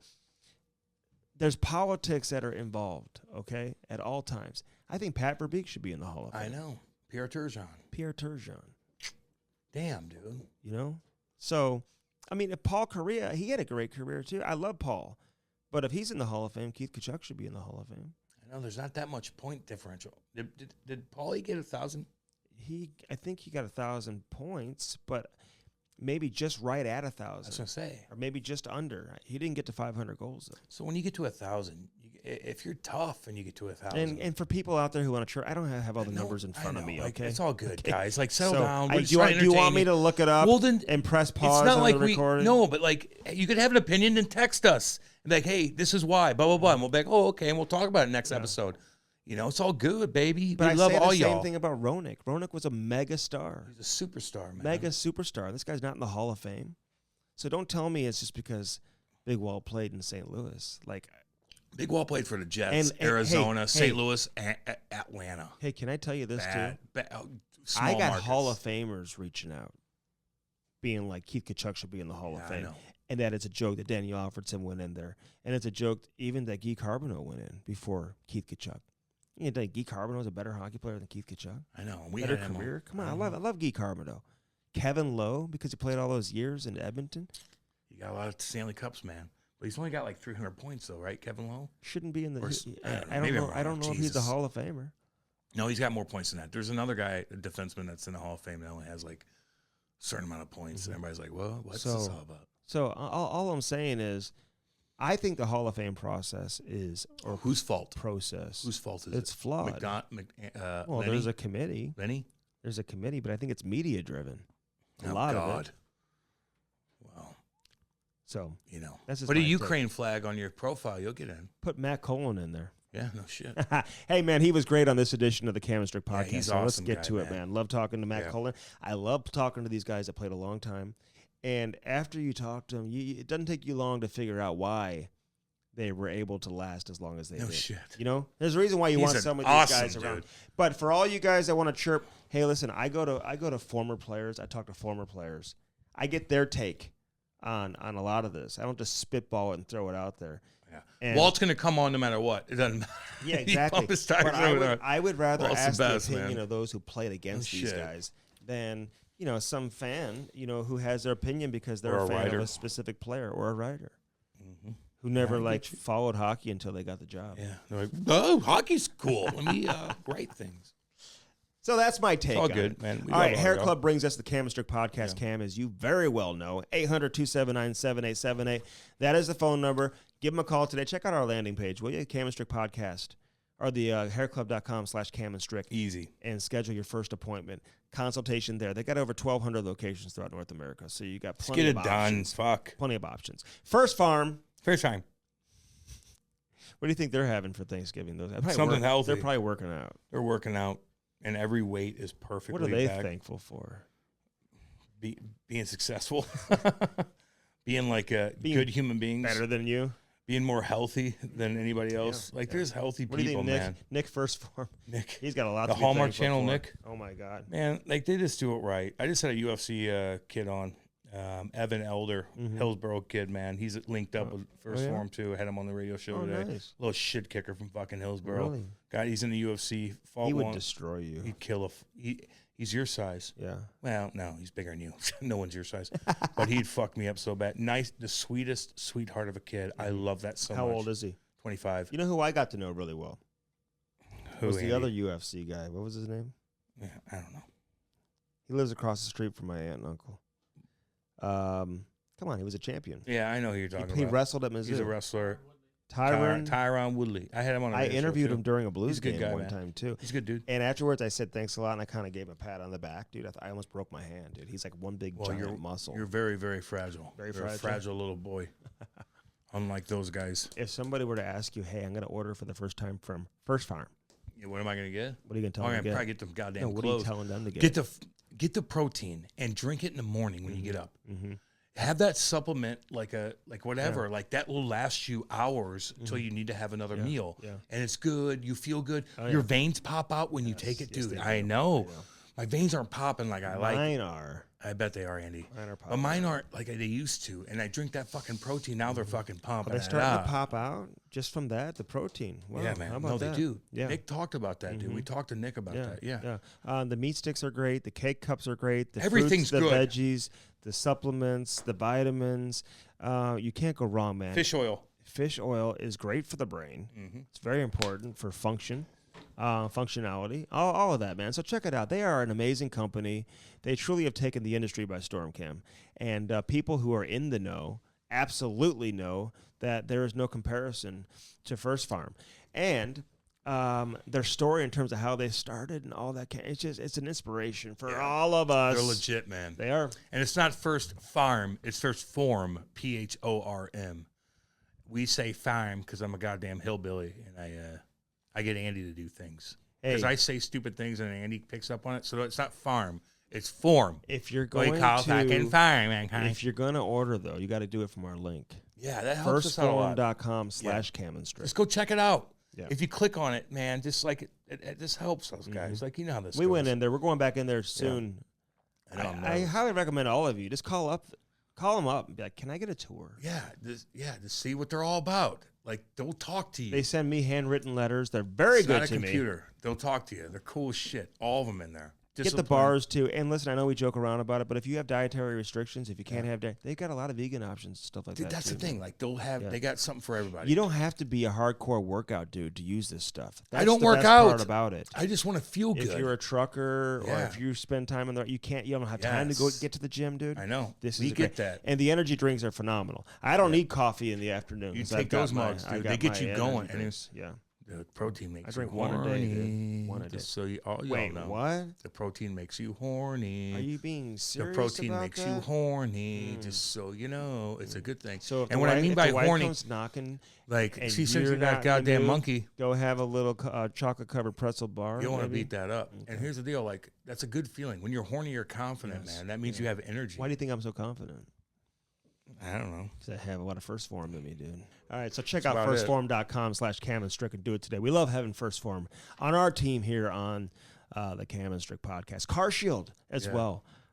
We love Car Shield too, man. Nick Hamilton, everybody. Hey, we're thankful for all of you, all of our sponsors. All you guys, man. We love all you. We are so thankful. And again, you should be thankful too if you have Car Shield, especially if you came across an issue with your car or something. It's getting nasty outside too, guys, man. It's like sunny and clear outside. And all around, we're not talking to people in other areas of the world. It's wintertime, Andy. Yeah, it's winterize yourself. Andy, it's wintertime. So it's getting nasty outside. Can you believe it's so wintertime already? Yeah, I can. Can you? Yeah, man. It's you never know when something's going to go down with your car, Cam. You just have no idea. So it could be something very serious, maybe something minor. Yeah. Now, you hope it's minor, but in the event that make sure you're protected, and you get protected with Car Shield. Carshield.com. Use that promo code CAM. Listen, guys, all my people out there. Cam, go ahead and take a break for just 5 seconds. Okay. All my people. I know it's embarrassing, but just do it. Use the promo code because it's going to save you money. I wouldn't tell you to do it if it wasn't going to save you money, and it will. So use the promo code CAM, and you'll save money when you sign up with Car Shield. So Cam, like come Andy. back in. Come back in, Cam. Show so much I like Cam, Cam, come back in. You're like, it's Cam&Strick. Oh, we'll just have a Cam. Well, it's easier. Yeah, it's easier. that's what it is. For them. They care about you. Well, they do, though. That's the thing. They do, man. They care about everybody, dude. No doubt.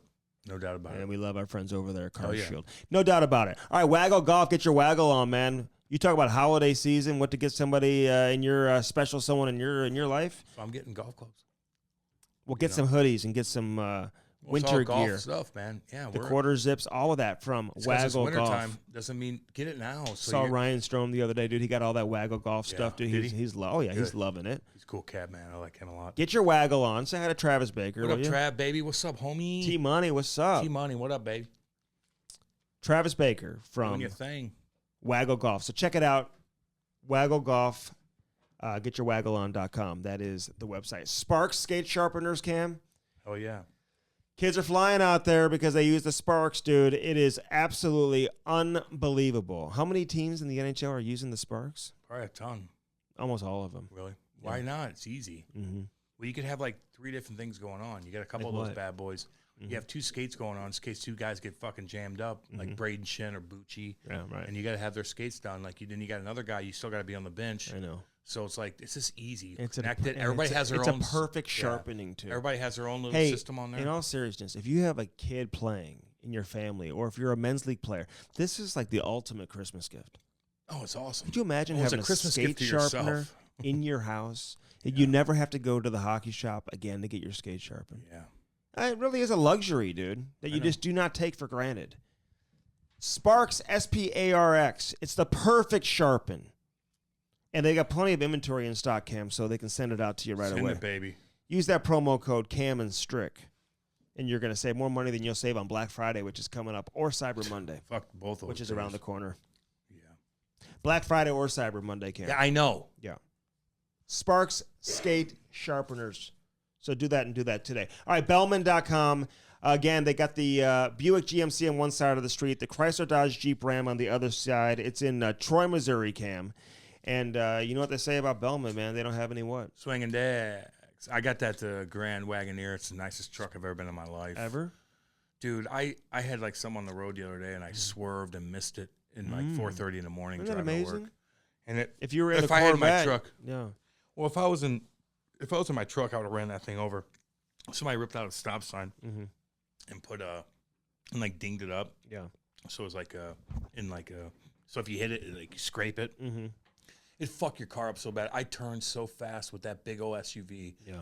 It was like driving a race car, dude. Formula One car. It was amazing. It's a Grand Wagoneer by Jeep. It's awesome. They are It's just awesome. like an Escalade, a brand new Escalade. Say hi to Danny Boy. Danny Boy, what up, homie? Fuck. What's up, baby? Damn, dude. Say hi to Kenny. Hi, Kenny.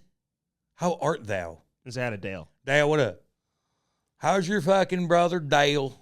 And then your other brother, Dale. Bellman.com. BEHL. Yeah. MANN. They got a bunch of stuff, dude. Oh, they got a ton of stuff. They got a shit ton of stuff. And everybody gets approved. Everybody gets approved. Yeah. So everybody gets one. Approved, baby. So check that out and check it out today. Bellman and Bellman.com. All right, let's get to Matt Cullen, dude. Yeah. Played a long time, over 1,500 games in the league. We covered a lot of ground with him, like a lot of stuff. Yeah, he's cool as fuck, man. I liked him a lot. Yeah, so enjoy this conversation, man. Let us know what you think. Crush that like button. Send us a comment. And let us know, man. Matt Cullen did. He brings it. There's no question about that here on the Cam and Strick podcast. The Cam and Strick podcast is brought to you by CarShield. You know, nothing more frustrating, Cam, than when that engine light comes on and you know right off the bat you're going to have to spend thousands of dollars to repair your vehicle. Call 800-857-2481. Mention the promo code CAM or visit carshield.com and use the code CAM to save 10%. Yeah. That's carshield.com. A deductible may apply. Save yourself money. Sign up and get your coverage now with carshield.com. Now to the interview. Hello? Matthew David. Coley. How you guys doing? What's up, man? Hey, not too much. We know you're indoors, man, out there in Minnesota. Listen, what's the weather like today? You know what? It's cold. We had winter came 3-4 days ago. It just hit hard and it's cold. It's probably I don't even know. We already had I coach a youth hockey team here, so we had practice this morning at 6 a.m. So my toes were freezing cold out on the rink, and I don't know. I think it's single digits. I'm not sure. 6 a.m. on a school day. Now listen, people are psycho here with hockey too, and I get it. And we got 6:45 a.m. practice, all that stuff, but not too much 6 a.m. school day practices on the outdoor rink. That ain't happening. Yeah. Oh, outdoor well, rink. It's not outdoor. No, it's not outdoor. Jesus, Andy. We're not that tough. Okay. I'm not that tough. The kids are probably that tough. I can't do that. Okay. I was gonna say 6 o'clock in the morning. We used to do that. He said his toes were frozen. Because the rink's cold. Okay.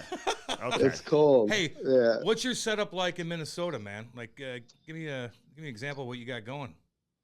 As far as just like your house. Do you want to know how many bedrooms and bathrooms he has? No, like how is it? You got land? No, wait. Do you got land? Are you on a farm? Do you got an ice rink in your backyard? Oh, like, yeah, he does. At? He's got the rink. A little bit, yeah. No, you know what? So, it's good. So it's called Moorhead, Minnesota. It's right on it's on the Minnesota side of the river. We're on the North Dakota border. So Fargo, you've heard of Fargo probably. Oh yeah, Cam hasn't, but I have, but Cam hasn't. You betcha. Yeah. You betcha. Yeah. Hey, dear. Yeah. So and that's actually really right on. That's true. So we're on the Minnesota side of the border. So it's kind of northern Minnesota, and so it's a pretty small town. Like Fargo's actually probably got about 25,000 people. Moorhead's a little smaller. We probably have 50,000. Mm-hmm. But so we live out on the edge of town, kind of actually right along the Red River. We have I got the whole deal. I do the nice rink boards, and we do the big backyard rink. I have 3 boys that play hockey, so we have some big battles out there in the backyard. But it's nice. Like we're kind of against the river. There's it's a good spot to live. It's kind of like being out in the country a little bit. Yeah, he doesn't know about that. No, he's a city boy. Hey, but you know what, man? Listen. First off, because I was confused because I know you had like an ownership stake in the Fargo Force and the USHL. So I'm like, wait a minute, where's Fargo? Fargo? Like you're in Minnesota, but it's right there. It's like a 4-minute drive, apparently, a 4-mile drive from Fargo to because I looked it up, Moorhead. I think where you're at now. So you're like a Moorhead legend, by the way. You played there. Your dad was the coach. Now, are you going to coach the high school too? No, I'm not. Actually, my oldest son is going to be high school age this year, but I coach like the Bantams. So in Minnesota, the Bantams is like the level right before high school. So it's like your last team of youth hockey before you move into the high school program here. So it's good. But no, it's nice because we have a really good program here in Moorhead. Like I grew up here and played, and I played high school here. My dad coached high school. I had 2 brothers that both played professional hockey, and they played high school here. Lots of like good players have come out of here. So it's kind of a kind of a cool little pocket of a really good hockey town. So it's a great place to raise your kids and get them into hockey. And we have a lot of names that you probably recognize that are involved in our youth hockey program that have kids in it. So it's actually pretty fun. Like we talked about 6 a.m. practices, but we all get there by like 5:15 and we have a cup of coffee and we talk hockey. And so it's actually a pretty fun, like cool setup. When did you get into hockey? Like how old were you? I mean, because I know you dominated when you were young. So young. I was young. My dad was a high school coach. I was born up in Virginia, Minnesota, which is like up on the Iron Range. Like a lot of famous old hockey players came out of Virginia, Eveleth, those kind of towns. So I was born in Virginia. So we just grew up with hockey. We had a rink in the backyard since I was, 3 years old. So played hockey. Brothers played hockey. Buddies played hockey. I mean, it's northern Minnesota, so you have probably a 9-month winter, kind of. So it's good. It's kind of the one thing you wanted to do. And I grew up in the rink. My dad coached, so I was at practices all the time, and I was in the locker room playing, mini sticks with the guys, and but never like ever considered the NHL. Like we were just in Minnesota high school. When you're growing up here, that's kind of the end all be all is playing for your high school team, and that was kind of as far as I ever thought. But so I just kind of grew up around the game. It was part of our house, and we played and talked hockey every night. Yeah, how do you not make it? In reality, I mean, for you got to be good. I get it, but like you just get that passion and you just fall in love with the game at such a young age. But you mentioned all these other guys that are involved in your youth hockey program now. Like, who else is from your area? Well, so we've had a lot of really high-end college hockey players, like a Ryan Kraft, and he played professional hockey. Chris Vandevelde played for the Flyers for a while. Brian Lee played for Ottawa. My 2 brothers played professional hockey. I know I'm forgetting some names, but yeah, so we have like a good group of guys that played, whether they played professional hockey, Tim Larilla played, Andy Ryerson, these guys played some minor, some pro, lots of college hockey players, D1 college hockey players. So it's kind of fun, like a lot of good hockey guys. Yeah, Andy brags about playing high school hockey in St. Louis like 25 years ago when it was really bad. It's not this. It's a different story up there, isn't it? It is. I mean, like it is a little bit. Yeah, like we had a good group of guys, my age group, that kind of a lot of us went on to play, college hockey, and so it's just kind of funny how it just worked out that everybody came home and they all have kids that are pretty close to the same age. So, it's guys that had success in the game and love it and enjoy being around it and want to help their kids enjoy it. So it just makes for a really fun atmosphere, and it's a good time to be here right now with, we have a lot of talented young kids and we have good coaches. And so it makes it fun. Like we started an afternoon, like a lunchtime hockey game now. So all of us old guys, beat the puck up a little bit at lunchtime a couple days a week. So yeah, it's a fun time to be here. I've actually enjoyed it probably a lot more than I thought, and it's helped me a lot. I know with being retired and out of the game. You can dedicate your whole life to it. Really, I mean, you can just focus on it. That's such an amazing, whatever. I mean, Andy's jealous of you. Yeah. My God, he wants to, Matt. Yeah, I want to come move in. Yeah, you got this rink going. I'm watching this video. I'm like, these kids are stepping out of the back of the house and playing shinny hockey for hours. Yeah. Straight out of the Hallmark movies with Candice Bure. And we had her on. We had her and Valerie. Yeah. Did you really? Oh yeah. I played with Val in Florida. Actually, my wife and Candice got to be close friends. That was years ago, but I played a year and a half with Florida. He was the best. He still hasn't sent us the wine yet that he promised us. But I went out there. You haven't had it yet? No. Oh, we want it. Oh, it's actually, I don't know if you've seen his stuff, but his wine is legit, becoming one of the top wines out in Napa. Like it's really really good. Yeah. It's funny. And he said, "Hey, come on out anytime." And so Candace comes on. Yeah. The show. I mean, and she just stole the show. She was way more interesting than Valerie. She was cool. Yeah, for sure. But she's great. I got to know years ago. He played here, and he got traded here at the trade deadline. And I was covering the Blues at the time, so there was a little bit of a connection there from back in the day. And she was coming around, and everybody was like, "Oh, it's like." That's the girl from Full House. Yeah, DJ, baby. That's DJ Tanner. Now it's, there's the girl from the Hallmark movies. Hey, did you play with Pavel? Yeah. Funny. I didn't play with Pavel, but I would say that Val was one of those guys that I don't think most people know how good of a hockey player he was. Yeah. Like if he played in today's game, he would be so high end. He had such good skill, and he was a great skater. Shot the puck better than most guys in the game today. Like he was I was lucky to play with him for a little while. Mm-hmm. He's one of those guys that people just don't really realize how good he was. I don't think he was, he didn't play in the right markets. And back then there wasn't NHL Network. There wasn't, it wasn't on TV. So people didn't see how good he was. And he played on teams that weren't great usually. So he just kind of flew under the radar, but man, that guy was a hockey player. Yeah. Yeah, man, and blood, and he had a good season, I think, or two in Florida where he put up really some good numbers and stuff. So, I mean, and listen, and he's Pavel's brother, so you're always in that shadow too. But man, you play with everybody, really. I mean, how could you not when you play 1,500 games? Like you just mentioned, if you played today, how good he'd be. Like which era of hockey was your favorite? Like which one did you enjoy the most? Was it the way the game's played today, or like it was when you first broke in with Anaheim?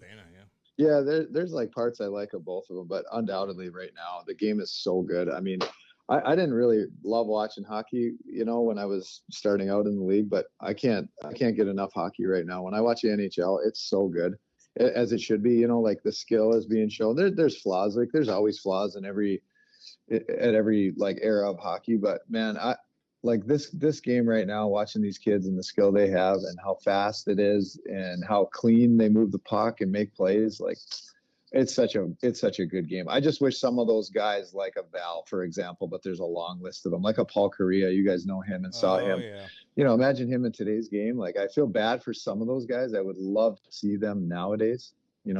Oh my God! Even like the hooking and clutching era with some that part. Yeah. God, hey, horrible but that? Could some of those defensemen who played when you first came into the league, like who were just hacking and whacking and cross-checking guys, they weren't beautiful skaters. Could they play in today's game? Well, no, for sure not. And that's, obviously they would train differently and probably work at their game differently. But you look at number 6D in the league right now, man, they can shoot, they can skate, they're physical, they're big, they have hands. Like, like it's just really good. Like, I mean, I watched Pittsburgh and Toronto last night, and obviously it's not probably a great game for the coaching staffs. There's a lot of opportunities both ways, but it's so fun to watch. Like every guy gets a puck on a stick and he's got a good idea. He makes a play. He's got a good idea with the puck. Like he can make a play. When I started back in I guess it was the late 90s, it's already, but like the 5 and 6D were often guys that were just literally off the glass and out and just big physical guys. Or they had a Cam Jansen, like somebody like that on the roster who like played the three or 4 minutes. I played against Matty. Oh yeah, we played. Yeah. Listen, we played against each other quite a few times. Damn right. Matt has played against every player in the history of the NHL. I know, but I still want to brag about myself. I still played against. Yeah, there's no doubt. Hey, but you watched Crosby last night, and like, is there any drop off whatsoever in his game? Like, and I know the easy thing is to say no, there's not, because he's one of the greatest players ever, but at the same time, his game, what he was doing back when you guys were winning cups versus what he's doing now. Like what's the difference in your opinion? Yeah, I think like the difference in his game is it's like you watch Michael Jordan through his career, how at the beginning of his career he was always attacking the hoop. He was the guy that was driving, making plays, dunking. Sid was like that. You remember highlights of him as a young kid in the league where he'd be flying through 2 defensemen, diving for a puck and crashing in the board. Like he was like a bull in a china shop when he was younger. And now, like, he just plays the game so efficiently. I think he plays a way more complete game.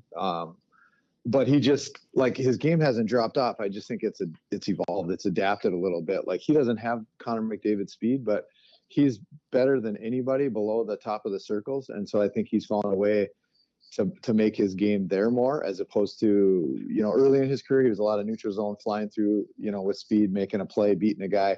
Now he's using his brain and using his body, and he's got the biggest lower body in the game of hockey. So he's so strong on the puck. I think that's why his game is even better now, as far as like come playoff time, when there's not a lot of space through the neutral zone. He can generate offense better than anybody from below the top of the circles. To me, that's kind of where his game has evolved and gotten to. How popular was he? Is he in Pittsburgh? Like, can he enjoy himself, or is he on that level? Yeah, he's on that level. But he finds a way to enjoy himself. He's a quiet guy. I think he would prefer to probably hang at a buddy's house and have dinner, or stay at home and have dinner. Which I think a lot of NHL guys are like that, just because you travel so much and you're out. But I spent a lot of time with him, and we would go to the rink early on the road for morning skates, and I've just never seen anybody like that. No matter who it was and how many people came up for an autograph. And, you've seen that, how it is in Canada, especially in some of these cities, like it's never ending. And he never said no. I mean, it was just one of those things where I was like, man, this guy's a better person than I am, because I would say no. But he never says no. It's unbelievable. And but I think he just knows his place in the game, that he's a living legend of the game. And he just is willing to put himself out there for that. Yeah. Well, they said the same thing about Gretzky back when he was playing. I mean, he was, he was always available. And so you just wonder if like that gets passed down from like one big dog to icon to the next. I don't know if McDavid's like that or not. I don't know. He maybe. Hopefully he is, because listen, that's important. He seems grumpy sometimes, Andy. Yeah, he does. He doesn't smile a whole lot. He doesn't smile much, Matty. I don't like that. Hey, where Crosby does. Crosby, you can just tell, is having fun, and like you talk to people like you and other people that we've interviewed or that we know who play with them. Like they say this guy is unbelievable. He is, and it's genuine. Like like he'll see my kids, and he got to know them when we play there, and he'll like slide them a $20 bill in their pocket or something, just like every single time. And it's like, man, he's a tooth fairy. You got enough going on, you got enough going on. But he's always thinking about other people. That was always the thing cool. That, like when it come down for a guy that hit a milestone or something, the amount of time he put into getting the right gift for the guy or whatever. It's just stuff that you'd really never expect. And but it's just one of those things that always stuck out with him. What a good human he is. Yeah, they got you that side by side. Like, what'd they do to him? What'd they do for him? his 1500th game? What was that? What'd they give you? Because I couldn't really tell in the video. Polaris. Yeah, do you still have it? A Polaris? Yeah. Oh yeah. We use it here a lot. Like up where I'm at, we can use it a lot. So he was like a Polaris side by side thing, which is awesome. Is it a twin turbo? I don't know. I'm not a like a car guy, engine guy, but it's big and it's cool.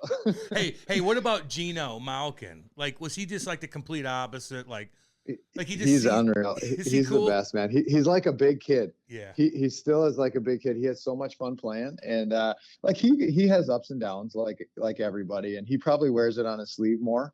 But you kind of learn to appreciate him being such a genuine guy. Like he is who he is, and he doesn't try to pretend to be something else. Like he just loves the game, and when things are going well, there's nobody better, in my opinion. But yeah, he like if kids, he's like a big kid is exactly how I describe him. He has so much fun doing everything. So like when the kids come in the locker room, they think it's cool. They see everybody and they see Gino, and all the kids are like in awe of Gino for some reason, because it's like they know he's a big kid and he's always goofing around with them. And yeah, he's great. He's just awesome. And now he's a dad. He's got his own kid, and it's kind of fun to see him sort of changing into a big fun dad. But yeah, he's good, and his skill level, his ability on the ice is just unreal. And a lot of people talked about him dropping off, but I don't feel like that's happened. He's put a lot of work in, and he's not a guy that you would know is putting a ton of work in. He's not, putting his workouts on Instagram or whatever. Yeah. I mean, whatever it is, he just works his ass off behind the scenes and gets it done. And the game of hockey means more to him than just about anybody. Yeah, I don't put my work. He's not like Subban. I don't put Subban. Yeah, Subban's like. Oh yeah, well, he puts the same video over and over again. I'm like, dude, it's the same one from yesterday. It doesn't look good. Yeah. Put your shirt on. Your feet are moving very fast. Hey, really. but like Gino's wife, she puts up Instagram videos and stuff, and like he'll have like the Lion King cake. You can see that like big kid personality. But he doesn't remember your name. I heard. Hey, yeah. Oh really? Yeah. He won't remember your name. Did you hear that? Oh, that's funny. That's actually pretty funny. We used to play that game with him at rookie dinner. That was always kind of fun. Like to see if Gino knew all the rookies' names. It was pretty funny. And he wouldn't know him? He was like 50-50. Oh, 50-50, Andy. That's awesome. When you're in the locker room with the guys all day long. Look, can I ask you? Yeah, but it was funny. It was funny. pretty funny. He would know, and he would know most of their nicknames, so I should defend him that way. He would know most of their nicknames, but like if you were like, "What's his first name?" Mm-hmm. he'd always take a guess, and he was running at about 50%. It was funny, but cool. Everybody loved it. That's awesome. Hey, I got to ask you something that I've always wondered. That I don't think I've ever heard anybody be asked before, because they always make it about Crosby versus Ovi. And I'm always like, well, like, what does Malkin think? Like, what's his competition with Ovechkin? Mm-hmm. Like, why isn't it like Malkin versus Ovechkin? I understand Crosby and whatever, but you got the two Russians, and Malkin's an iconic player too. So, like, how did he approach those games? Well, it's kind of funny. I actually don't really have an answer to you. Like, he played well, like he always seemed to rise in those games, and I guess it always has been about Sid and Ovi, and so I guess I don't have a great answer on that one.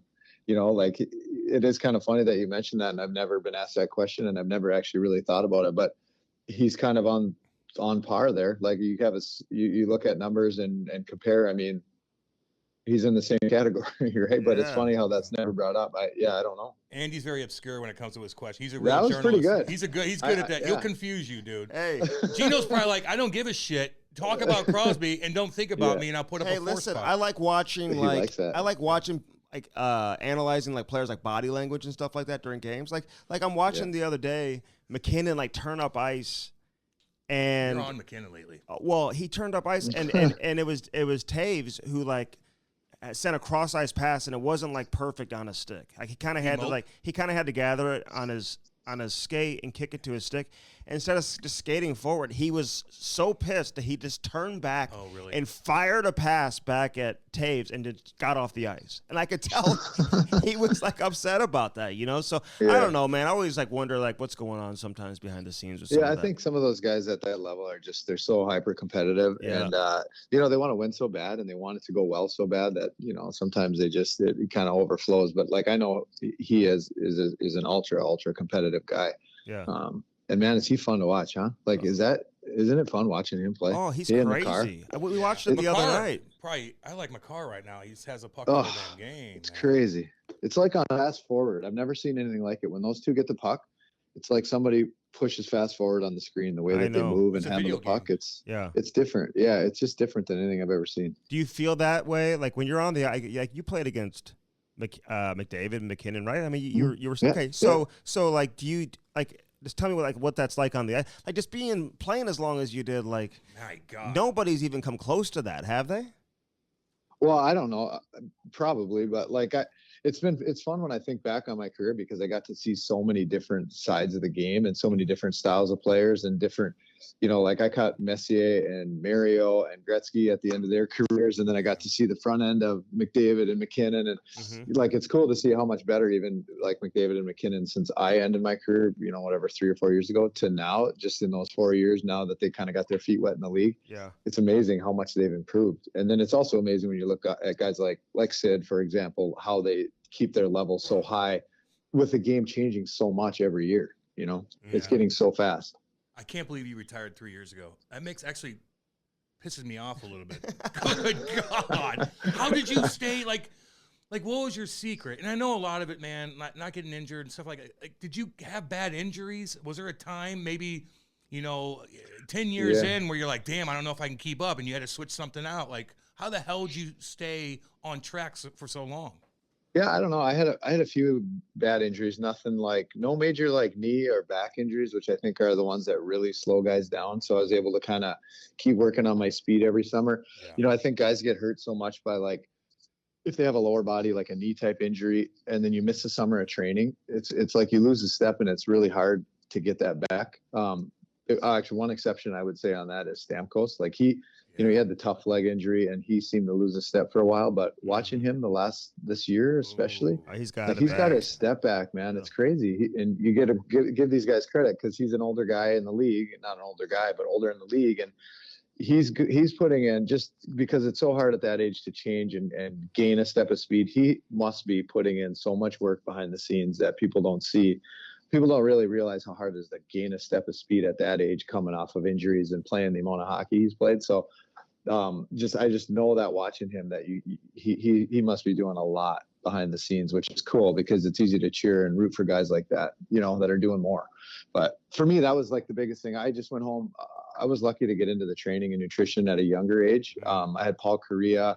He was my first roommate on the road. So for me, I was like, I was 2 years out of high school. I played 2 years of college and I had no idea how to, really train. I trained as a kid, but like not how to really train and act like a pro. And like every road city we would get into at that time, most guys would go right to the bar or whatever to have a beer. And so Paul would take me every time we got into a city and take me to the gym and we'd get a quick workout in. And then we'd go to dinner or whatever, which for me as a young guy, it was a real eye opener. Every night before the game, he would do a stretch, like in the hotel room, 20-minute stretch, like stuff like that, where you think, you're a young kid. And it was good for me to learn that early. I was lucky to learn that early. Like you think you're doing everything you can. And then you see a guy like Paul doing all that. And you're like, wow, I'm not doing nearly as much as I should be or can be. So like, for me, it was good to see that. And I got a good head start on that stuff. And then in the summers, I just kept training for speed. Like when I was a younger player, speed was like my skating speed was my drawback. So I was a slower skater when I started in the league, actually. And so it was one of those things that I had been working at for a lot of years. And every summer I would go home and train to try to gain a step of quickness, just because I saw how the game was evolving and getting faster. So I worked with a lot of different people and spent a lot of time working on getting quicker and getting better at skating. And I think, that and staying out of injury trouble was probably what allowed me to play, like as long as I can. I wouldn't have considered myself a super smart player early in my career, but I probably became that just by nature of being in the league that long. You pick up a lot and you learn a lot. So I think that being able to skate and keep pace, that allowed me to become a smarter player, and that allowed me to hang around longer. So so you're rooming with Paulie, and I played with him too in 08, and he was the nicest guy in the world. I loved him. Yeah. Loved him. Yep. But his stretching and his warm-up stuff was like crazy. Like, did he do the bands where he's like, he takes bands, he puts them everywhere, and he goes, Did you look at him like, this dude's goddamn crazy? Yeah, at the beginning I did, yeah. But it works. It catches you, yeah, it catches you off guard, but man, it works. Hey, yeah. isn't it weird though? Isn't it weird that you look back and you're like, I had a roommate. I had Paul Correa as a roommate. Like, we had to share a room, grown men in the NHL. Remember, because you had to play 600 games. 600 games, making $7 million a year, and you still have a room with somebody. Wasn't that ridiculous? It was funny, yeah. Looking back on it, it is, yeah. It's funny, but back then, I mean, it was like that was what it was, and actually, we all kind of enjoyed it. You'd hang out, you get to know your buddy, and like it was a big change. That a lot of guys were kind of didn't love it when you would get your own room. They were like, "Oh God, I feel like I'm not hanging with my teammates." You know, like there was an adjustment for a while, and now, but it's screw like that. You can always hang out with your teammates. I don't want to hear them snoring. Hey, I don't want to go to the bathroom after they just took a dump. Like I want my own room. Oh my God. Oh, hey, Correa's a guy, I should have like thought of him because I knew you were his roommate. That he could fly with these guys, man. I mean, he could skate with these guys. You know, I mean, there's no doubt. Oh hell yeah. Hey, but I'm curious. You said nutrition. Like, what was your diet? Like when you first came in, were you eating like a normal when did it switch, and what were you eating, throughout the course of the year, game day, all of that? There we go. Yeah, so I was like full on. I was a normal kid when I started, chicken parm and pasta and all that, and I still love that. Like I'm not a whatever. I still love that, but later in my career, kind of right before I got over to Pittsburgh, the first time. Andy O'Brien, I don't know if you know that name. He was the sports science guy with the Penguins. He trained Sid from when he was a young kid. He's kind of a guru, a specialist guy. So he talked to me a lot about it as I was getting older, like getting rid of inflammation in your body. And you hear that all the time now. But at that time, it was kind of, I guess, sort of on the front end of it. And so he convinced me to go gluten and dairy free. And then he helped me out with a bunch of different supplements. And so that was like, for me, that was a huge change. I started it and I was like, I'm going to hate this. I'm not going to do this. So I'm like, I'll give it a week. And 3 days in, I woke up and I literally remember it. I felt unbelievable. And I was like, damn it, I got to do this now. It was like a noticeable difference in how I felt. So I was like, all right, well, I just got to stick it out. So for the rest of my career, then I just was kind of like free of gluten and dairy. And, so it worked for me. Like it helped a lot. And then I would study it a lot, and I kind of got into it and learned a lot about it. And so I made different tweaks as I went, but that was for me at the time, a big move. My body felt a lot better. I recovered quicker. And, you hear a lot about it nowadays. A lot of guys talk about that, but for me at that point, it was a big one. I think it helped me extend my career a couple of years. That was a big piece of it. Yeah. So, well, you hear all these athletes that are going like plant-based and all this type of stuff. Like you were still eating meat and all. And are you still dairy free now or no? No, God, no, I not anymore. No, but I try to eat pretty clean. Like I'll try to eat grass-fed meats but I'm a meat guy, definitely a grass-fed beef guy. I think actually my boys are getting bigger now. So we get a half a cow every year and go through it pretty quick. We got a lot of. Wait a minute. No. Hey, see, hold on. No. Let me talk, Andy. Ask about the half a cow. Stop. No, that's what you do, man. You buy half a cow, you freeze it, and that's what you eat. His kids are eating steak, and they're getting bigger. You just heard him. Andy's a vegetarian, just so you know. And he thought that you were going to say that you were a vegetarian to support his case, and it backfired on him. Hey. He just bought a half a cow. Hey, don't listen to that. I got a half a cow and a half a pig in my freezer. Sorry, Andy. Okay, no. All right, so I'm curious. So like the half a cow, so it's like.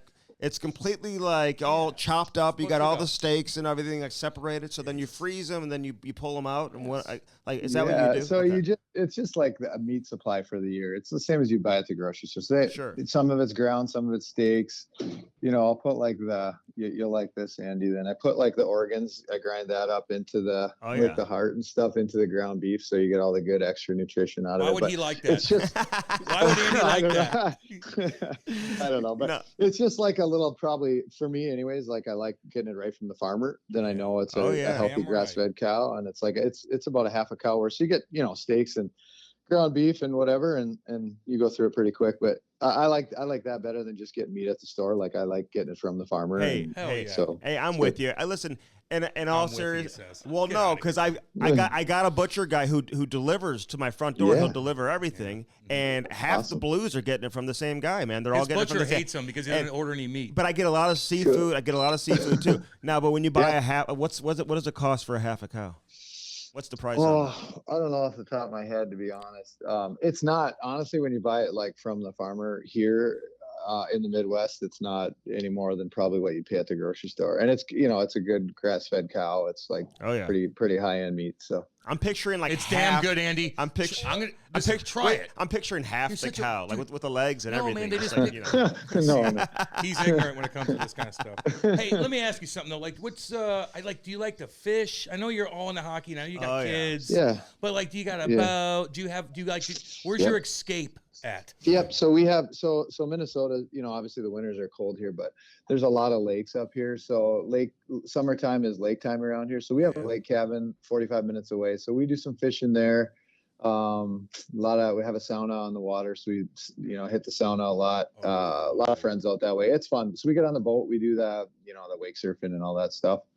A little bit of fishing. And then in the fall I do get out and do a little bit of hunting. My dad's a big hunter, so he's got some hunting land not too far away. So we'll go out and hunt pheasants and geese and the odd deer in the fall, but like fall's busy with kids hockey and stuff, so we don't get a ton of time to do that. I heard your dad was on a fishing trip and you were playing in the Stanley Cup final, and he put a satellite dish on that roof and it wouldn't work, and the neighbor had to cut down trees so he could watch the damn game. Oh, that's dedication. That's funny, right there, is that true? That's funny. Yeah, it was up north of Thunder Bay up in Canada, and he bought him a dish and then it didn't work, so they cut down a row of trees so he could see it. I think it was back in 2006 when we won in Carolina, if I remember right. I can't believe he wasn't at the game. The coach, he was dedicated. I know. Well, the neighbor, that's like the nicest neighbor I've ever met. Now. That this guy's going to get up there and cut some trees down. It was out in the middle of nowhere. Yeah, it wasn't even neighbors. It was like they just cut trees down. Like, but it was fun. Yeah, it was cool. Our whole family was up there. It's like our yearly Memorial Day fishing trip up to Canada, and so they were like, well, we got to watch these games. We had all my brothers and our family, and so he bought them the NHL package, and then they had to trim down some trees. So. Don't tell you. Hey, let me ask you a weird question. Okay, you 3 Stanley Cup time winner. Okay, of all those teams, if you guys played in a round robin tournament, who's winning, dude? Mm-hmm. And you're playing on each team. Yeah, that's a good question. That's a good question. They're all just different in their own ways. I think probably the 2016 Pittsburgh team, at that time, that team, like the last half of that season, that was probably the most dominant team I've been a part of. They're all good and different. I mean, you look at the forward lineup of our Hurricanes 06 team, like there's a long list of really, really unbelievably high-end players. Pittsburgh, that team, that 16 team, I felt like we dominated the last half of the year. So for me, that team was maybe the best team I played on. Although to be honest, that 06 Carolina team was just, the cool thing there was we were picked to finish like second or third to last in the league at the beginning of the year. So that was such a fun, cool experience. We had a lot of veteran forwards that were just really good, better than people knew. Ray Whitney was one of those guys. You had him on. Yeah, we just had him on. Oh yeah, you knew that. You knew that. Hey, we've had Dougie Wade on too. Yeah, we've had some other guys. Commodore. We've had Commodore on with us. That team, yeah. Oh, yeah. But it was like the D were kind of like just a physical sort of straight ahead style D, but our forwards, we had Ray Whitney, Corey Stillman, Rod Brindamore, Eric Stahl, Dougie Waite, Mark Recchi. Like Ray Whitney and I were third line guys. We had a really, really good team. We had Kevin Adams and Craig Adams on our fourth line. I think Kevin Adams had 15 goals that year. Like we had a really talented group of forwards. Wow. So that was a good team. But to answer your question, I think that 2015-16 Pittsburgh team was the most dominant that I was a part of. Yeah, I do remember being in the locker room playing you guys in the second round, and I vividly remember the boys being kind of confident about it. Yeah. We were dominant too, and then you guys came out and just spanked us, man. We're like, what the hell just happened? And then the lights went out one time. I think we were winning. The lights went out, and we came back, and you guys scored 3 in a row. I don't know. Yeah, it was a weird one. Did you like it down there, though? Series. Like in Carolina? Oh, it was awesome. Wasn't that cool? It was awesome. It's a beautiful place. Yeah. Like, it's a great place to play. And, like, was the first time I'd ever seen fans tailgating for an NHL game. Yeah. So we would leave from the morning skate. You know, you'd skate in the morning and have your pregame meal, and we'd leave, and the fans would already be set up tailgating at like noontime. You know, playing cornhole and hanging out and having beers, got the grills rolling at noon for a, you know, 7 o'clock playoff game. So it was the best atmosphere. What do you think they're making? Veggie burgers? They're probably making Andy Strickland veggie burgers. Andy wants me to go over to his house all the time so he could cook food for me, and I just listen, I'll make lobster. He's got a palate of a 7-year-old. Salmon. Hey, I know, but it's like a NASCAR college football crowd in Raleigh, and it's very clean downtown. I like it. Hey, what happened with the Rangers then? Like you signed a big ticket, or you signed a contract with the Rangers, and then 1 year later you're back in Carolina. Like what happened there? So it was a funny year in Carolina. It was an Olympic year, so the last we played to Game 7 of the finals, and that was June 19th. And then 11 days later is July 1st or whatever for free agency. So things happened quickly, and I didn't fit in the cap for the Canes, so I ended up signing with the Rangers, and I went there, played a year, and then after that season, we had a decent season. We lost in the second round to Buffalo, who had a really good team. Mm-hmm. And then they signed Chris Drury and Gomez that year. Remember that year? They signed both of them to like $10 million a year deals. Yes. And so the writing for me was kind of on the wall that they two centers at that number, and I think they still had Michael Nylander. So then I got traded back to Carolina, which I never wanted to leave in the first place. It was just a cap deal. Mm-hmm. So it worked out. Like, it was a cool experience, and it was fun to play there. You know, you play with Yager, and Michael Nylander was a fun guy, interesting guy to play with. And, so like, it was a cool experience. And then we got to go back to Carolina for another 3 years, which is a place we just loved. Yeah, people do. So it kind of worked out. I know. It's a great place to live. How'd your wife handle all of that? Just like the kind of like moving around. I know she had been with you for a long time, like going back to high school, I think. Yeah. And she's an athlete, so maybe she gets that side of it. But how'd she handle that? Did she just enjoy being along the ride? And like, was she ever like, hey, like, are you ever gonna quit playing? Like, are you gonna stop this year? Like, when's this gonna? Or did she just not pressure you with it? She was like competitive, so she played college basketball, and she pushed me. She was like. She wanted me to keep playing. Like, she got so into it.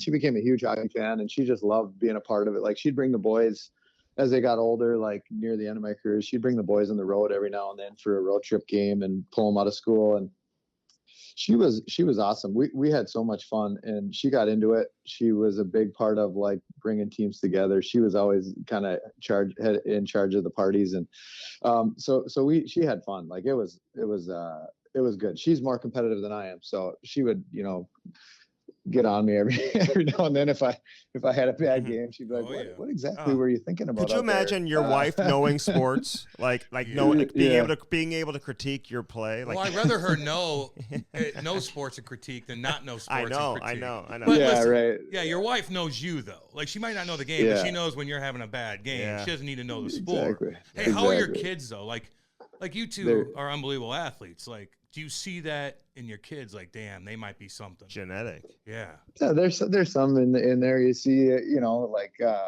but it was fun having them around the rink. So they got to grow up kind of like I got to grow up around the rink.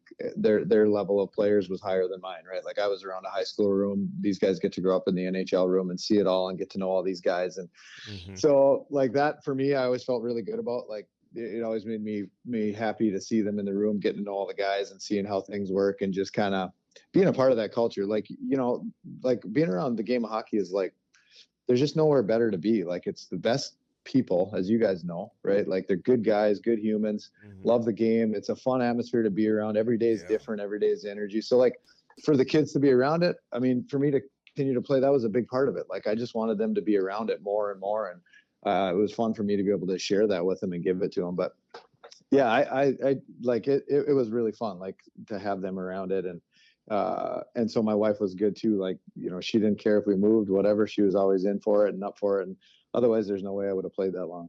I like how you said that, because you know what? Sometimes you get a little bit older and you're hanging, there's 18, 19-year-old kids in the locker room.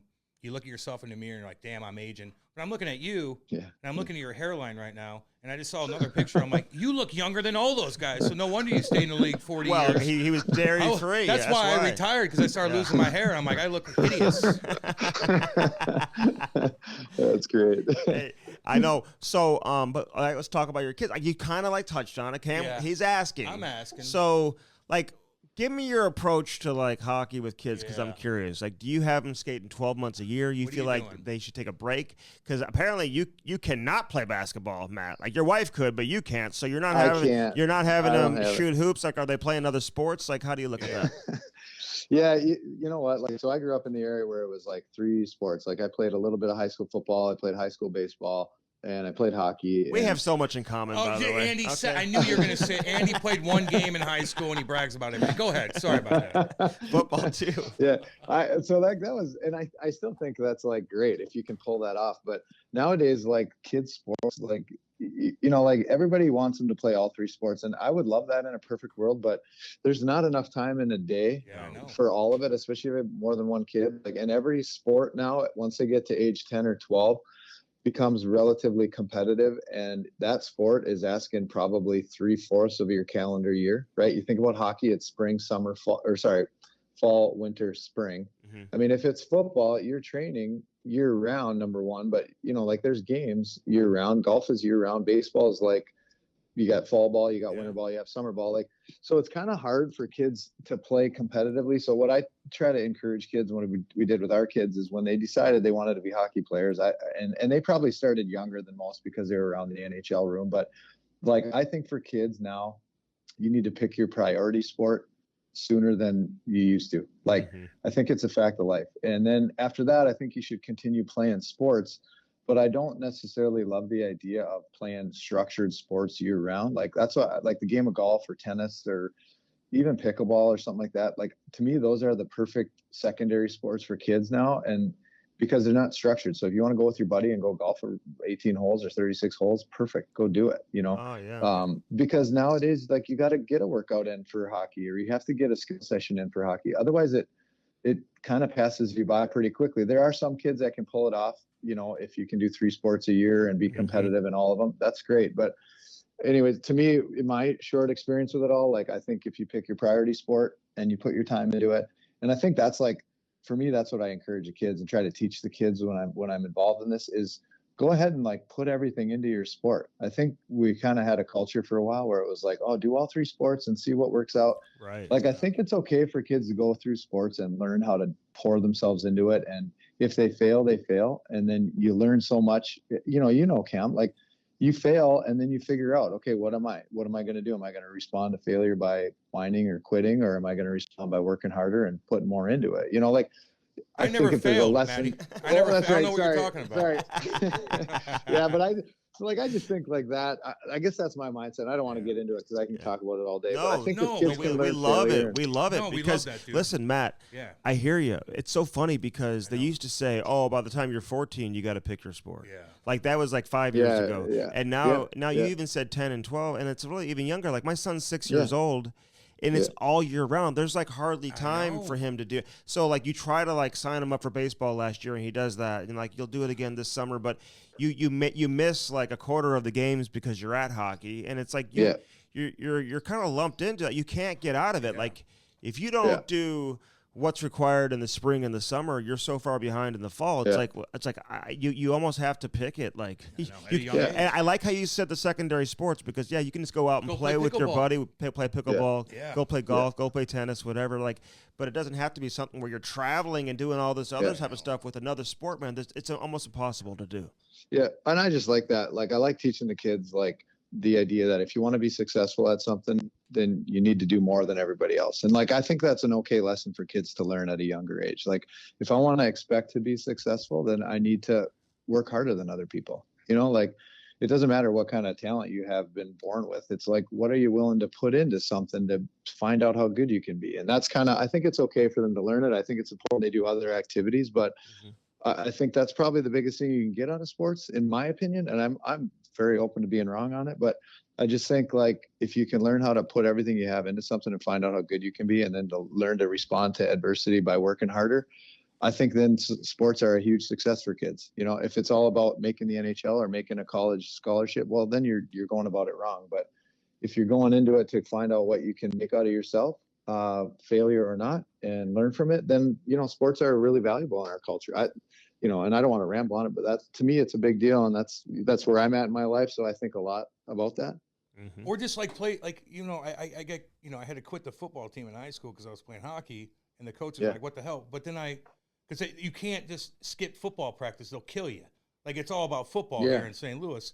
So I just ran cross country to get in shape for hockey. So it's like I did something else. I could skip a practice and go to hockey practice, but you're still getting in shape. Let me ask you something though. So when you're watching your kids play though, like when you're watching them, like what makes you mad? Like, I know the things that make you happy, but like if you're watching, like what kind of irks you with what your kid does on the ice? Oh man. I don't know. Like, we all pick at our own kids' games more than probably anybody else, right? Like you see. So I don't know. I like probably a lot.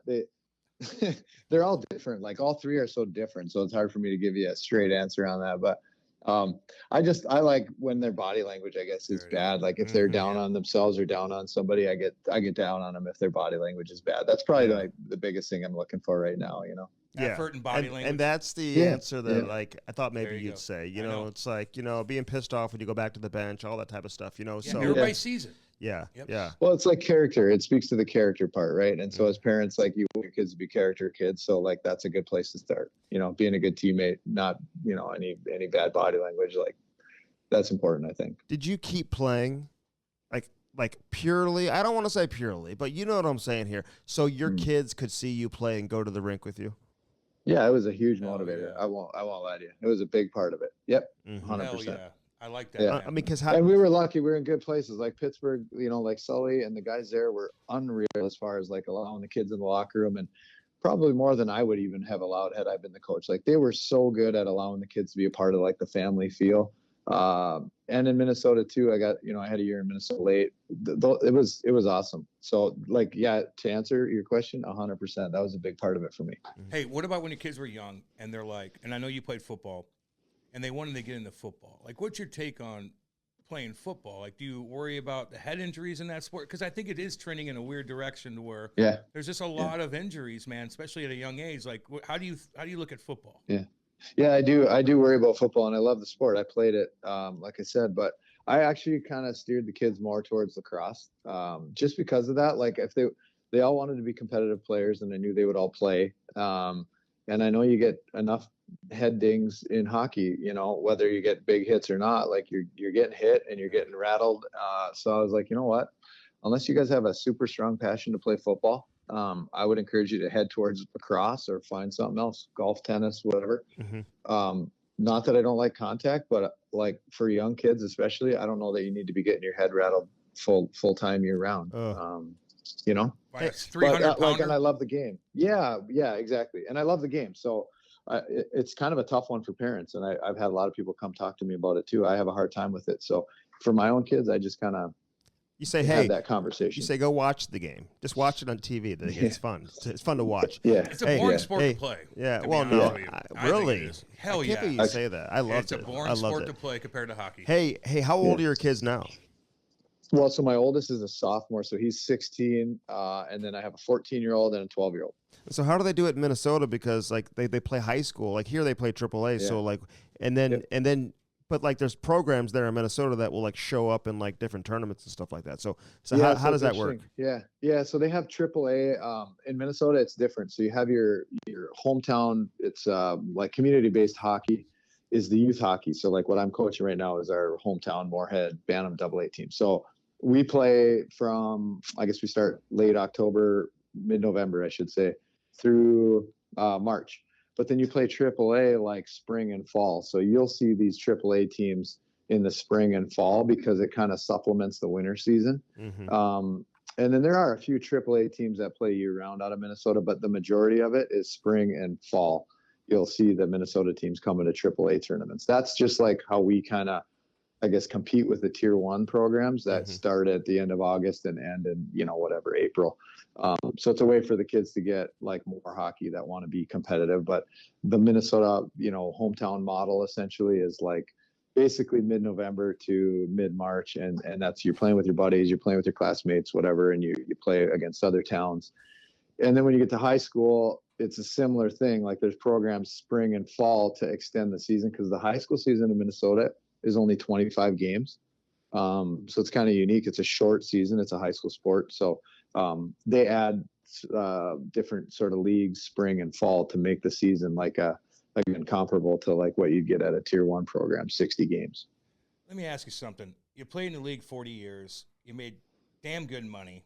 Like, do you spoil your kids? Meaning, like, if Andy had a ton of money, he'd probably get little Ty a Range Rover on 22s, black rim. Like, what? So he's 16. Like, what kind of car are you getting him? Well, yeah, we got our son. We got our oldest one. He just got his license, actually. So we got him a Toyota RAV4. Okay. So I don't. Oh, okay. No, that's perfect. That's we okay. need 4-wheel drive. Yeah, right? yeah. 4-wheel drive up here. Yeah. Safe. You're not. I don't spoil them. I guess I probably spoil them like with hockey stuff. But I'm an equipment nerd. Like, so I like get so excited when there's a new hockey stick out. So I probably end up going overboard on that stuff just because I like to try them myself. Yeah. That's cool. So otherwise, not really. I don't. No, I'm the same way. I love buying. It's like I'm doing that all over again. Actually, but I never had nice equipment when I was a kid. Now shoulder pads are way too big. So for now you. I like getting the nice stuff. All right, listen. I'm going to ask you a question that you got to answer. Sometimes I make people uncomfortable with some of these questions. Oh, Matthew. You got to pick 2 line mates. Oh. Are you going Malkin and Crosby or Correa and Solani? Who you taking? I probably go. I got to play one game on Sid's line, and I think that game, they chart scoring chances within the team. I think that game I had the highest amount of scoring chances in a single game for the season. So I'm definitely going to take Sid. And I don't want to be a suck up here, but Ray Whitney, we played together in Minnesota, in Carolina for a few years, and I never got more pucks on my stick that I wasn't expecting than with that guy. So, the Wizard. I could go with the Wizard because that guy could find you anywhere. I love playing that's with that amazing. guy. There's a long list of guys. Teemu Solani was unreal. Like, I got to play with him my rookie year, and I was way over my head, but man, he was fun to play with. He was just like so good to play with. Was he nice to you? Yeah, was he cool? He was as nice a person as I've ever been around. He came up to me in my rookie year after the coaches were kind of hard on me. I was a young rookie, and I had a lot to learn. I was really green, and he came up to me. He's like, Cully, those coaches, you just listen to them sometimes, okay? And I was like, all right, I like this. Yeah, I like this guy. He was so good, and he'd always go out of but his way to help me. He'd give you a car to drive? A RAV4? He had, at that time, I think he had 25 in his garage. But he never did, no. How cool is it for him, though? Like, you go from like Winnipeg, and then you go to Anaheim, where like nobody knows you, but it's kind of nice, though, right? Like, he could walk into any restaurant, like, do people even know who he is? Disney and all that. Yeah, Disney it is kind of nice. Yeah, and he loved it. He was good. He was. There is a lot of value in that, right? Like those guys, like at that level, if you're in Winnipeg, you can't go anywhere without being recognized or somebody coming up to take a picture or whatever. But Anaheim, you could just live your life, and he loved doing it. He was the happiest. He was the most fun guy to be around. He was just a great teammate. All right, couple more things, man. We're gonna let you go. Yeah, you've been great. awesome. Hey, dude. first off, before I ask my next question, did the Wizard? Did he ever take you golfing or no? He's good. He's good. He was actually in my hometown here just a couple weeks ago. In like a celebrity tournament. The nicest. No. His son actually was playing here in a showcase. Yeah, I've seen him on the AAA circuit. Yeah, it's so funny too. I remember. I got to tell you, when he was here, his son Hudson is 6'5", and he's a good hockey player. And I remember I went to watch, and I leaned and I looked over at Ray, and I'm like, do you think it's funny that your kid of all kids is the biggest kid here? Oh my he's God. like 5 foot whatever. Have you drafted him? Have you drafted? Does he have red hair like Commodore? Have you drafted him in? Have you drafted him in Fargo yet or no? No, not yet.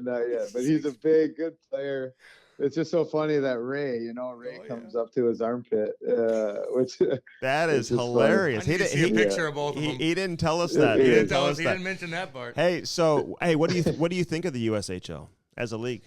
It's actually been so cool. So like I never played in it. I didn't know much about it. When I came through as a young kid, it wasn't nearly as good as it is now. But you look at the USHL right now, all these teams, 9 out of 10 kids on there are going to play Division I college hockey, and the other ones are probably going up to the WHL or the OHL. So, like the level of play is super, super high end, and it's good. They do a good job of keeping it young.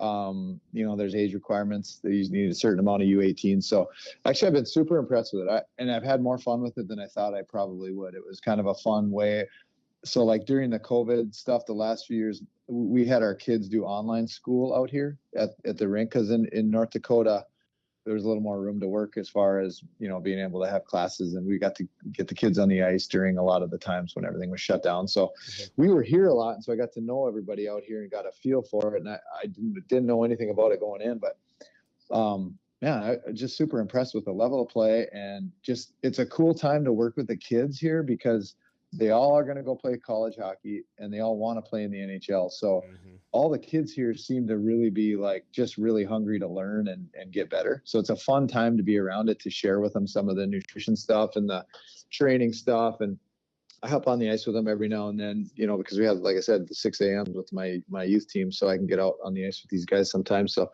I just find it to be really fun. Like, it's a fun league because it's a development league, as you know, but the level is really high and the kids are just, it's great. It's really fun to work with kids that want to get better and learn.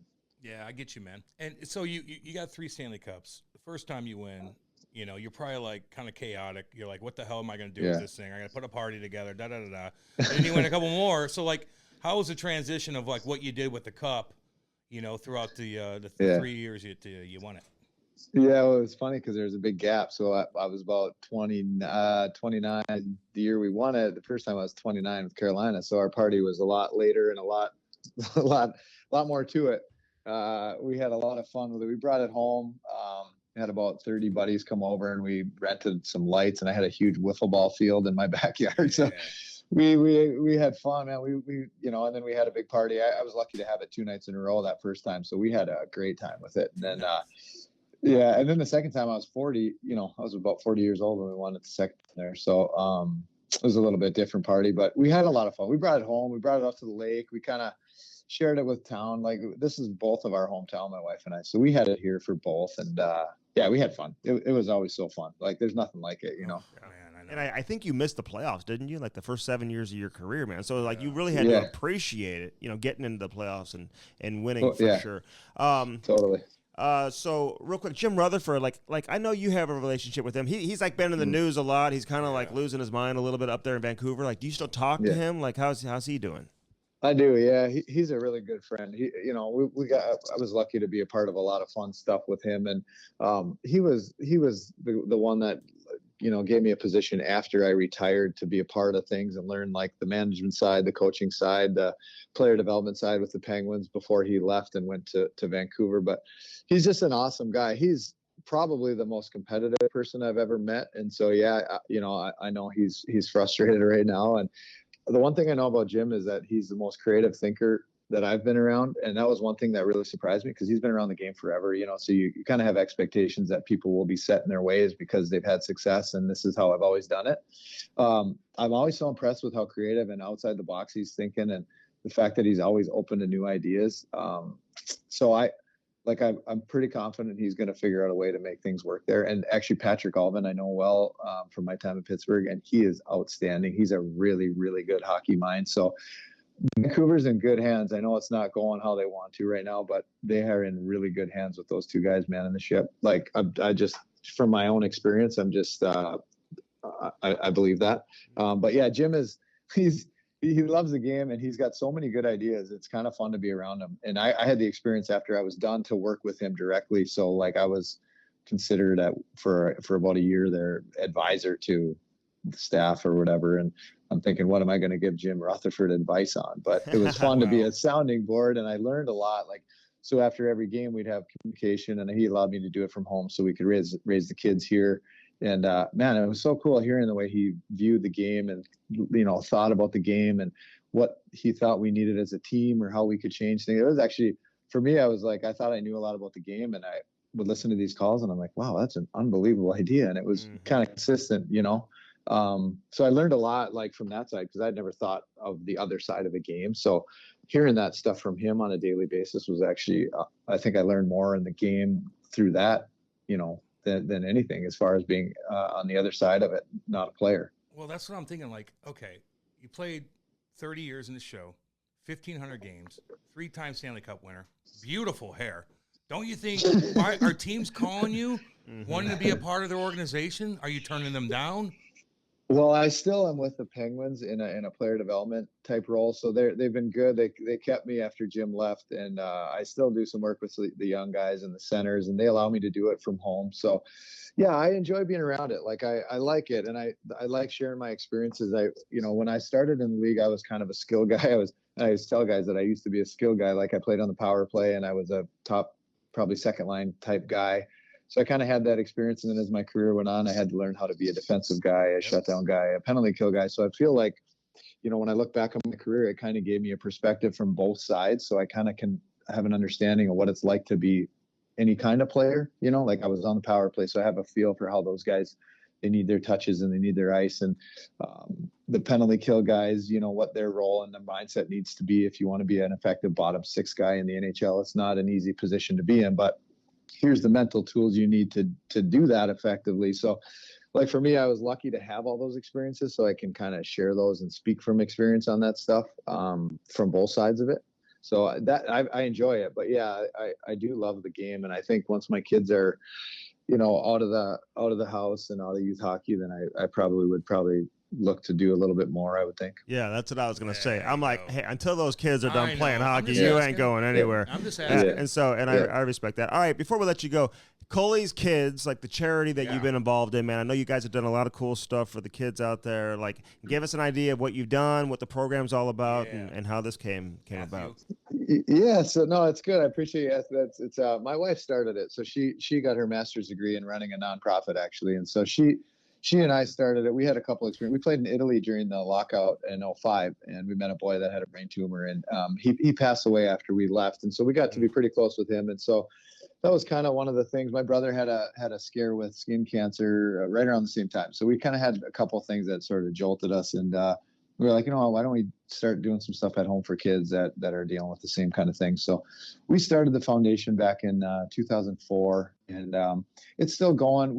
We've had a lot of years of putting together a lot of big events, and we had a lot of fun with it. Did a lot for hometown here, for our area, for kids with cancer and other illnesses. We donated $1 million to the hospital here to build a big children's playroom for kids that are getting chemo and different things like that. So it's been really probably the most rewarding part of my career, being in that position where we could kind of help do that. But it's my wife that does it. My dad's heavily involved. He does a lot. We have some good people that help, but it's been just kind of one of those things that, you look back and you're proud of, but it's one of those things where you learn more from the kids that are going through it. You get to meet some of these kids and some of the stuff that they go through. So that's the foundation. That's what we've been doing, and we still do it. We actually, funny today, like tomorrow, we have Cully's Kids Night at the Fargo Force. So the Force play Sioux Falls tomorrow night. Actually, they're playing in my old high school arena in Moorhead, and most of the proceeds go to Cully's Kids. So it's kind of a fun event we do with the USHL team with the Force here. So yeah. And you guys have sick hats Matthew too. David, you are a lovely person. I want one of those. I want one of those hats. Yeah, hook us up. And send me a if hat. you want to do a podcast, I'll kick Andy right out of here. Hey, and send me a half a cow too, will you? Yeah, you'll waste it. I got a guy. Don't waste your time. Who got the other half? That's what I want to know. You're the man. So. Well, somebody else. Yeah. So all the best, man. Seriously, keep doing what you're doing. I appreciate it, guys. That was a lot of fun. All right, see you, man. buddy. Right on. The Cam and Strick podcast is brought to you by Bellman and Bellman.com. BEHLMANN.com. Get out there to Detroit, Missouri. Check it out. On one side, you got the Buick, the GMC. Options for everybody. Then right across the street, you got the Chrysler, Dodge, Jeep, and Ram. Again, find something that works for you and get yourself a new set of wheels in time for the winter. All right, that was Matt Cullen. Man, I like that cat, dude. He's cool as He's shit. a youth hockey coach. Yeah. He's very successful. He does it all, Cam. Yeah, he's cool, man. He even orders half a cow. Yeah, unlike you. That's a normal thing up there. Why don't you get a half a cow? Because I don't have kids, motherfuck. He scrambles in the heart and all that. Grinds it all in. I don't need to do that. Would you eat the heart? Yeah, I'd eat anything. Anything? Yeah. I'm not picky. What impressed you the most about Matty Cullen? Well, that he's a good dude. Like, he played a long time, He played a long time. I get him mixed up with Ray a little bit, because they're kind of the same dude. Ray Whitney. It kind of was along the same lines. I know, because they know each other. And they're good buddies, dude. No surprise. They kind of talk the same. Yeah. And I'm like, I kept thinking I was talking to, I got confused. Oh, you thought you were talking to Ray? Yeah, they seem like the same kind of dude. Like the happy-go-lucky, nice, fun, smart, cool, good person. You could tell like he's a good dude. Really good dude. Yeah. Like, he's a good family guy. He's probably loving to his wife. Oh, he's such a good guy. Probably a perfect human being. Good hockey coach. Perfect human being. I feel like his kids will probably make it. It's funny how some guys, man. His dad, I can tell his dad left such an impression on him that he's almost like raising his kids same way that he did. Isn't that what you did? Like, and so if you have kids and you're good enough to stick around, I think you just keep playing because you want to give your kids that experience. I know. They want to see you in the locker room. I always said, like, the cool, he's playing with Crosby, dude. The coolest thing ever is whenever there's a picture. When I go to ex-players' houses and I look at their pictures, I love doing that. And I see the big dog, Big Walt, or whoever. You go to their house, and he's got that picture after a game, half gear, fucking pants down, with no shirt on, with the hat on backwards, after the game, after you won, with the kids on his lap, and he's taking a picture. I'm like, that was his last game of his career. So goddamn fucking, I love that. I did that after Nottingham with Kate. I wanted to replicate that. It was my profile pic on my Facebook page for such a long time because I wanted to be like that, although I don't have any kids, but... What'd you want to do? You want to have like your cat on your lap? Well, I wanted my kids, but I don't have any kids because my sperm sucks, So when we won the championship in Nottingham, I took my jersey off, looked jacked as fuck, backwards hat, and I had Kate on my lap. Oh, did you? With holding the trophy. It was cool. Who watched your cat when you were in Nottingham? My brother lived in my house. Yep. And did they feed the cat and everything? Oh, yeah. Well, no, they killed it. The cat survived it? Yeah, she's a fucking trooper. My little baby boo-boo. Little boo-boo. Who would you leave the cat with now? Like, if you had to leave the cat with somebody. I'm not going to do that now. I'm not leaving. No? No, I won't leave anymore. Well, she could stay by herself for weeks, dude. If you have somebody come over there and feed her, yeah. Oh, yeah. Yeah. You got to have somebody feed it. Yeah, of course. Yeah. Although you could put a shit ton of food What about out. the dogs? Who's going to take care of those? Oh, I'll have to pay somebody for that. That's a different... I'm not a Hoosier. I'm not going to drop my dogs off on somebody. How's the ACL injury? Not good.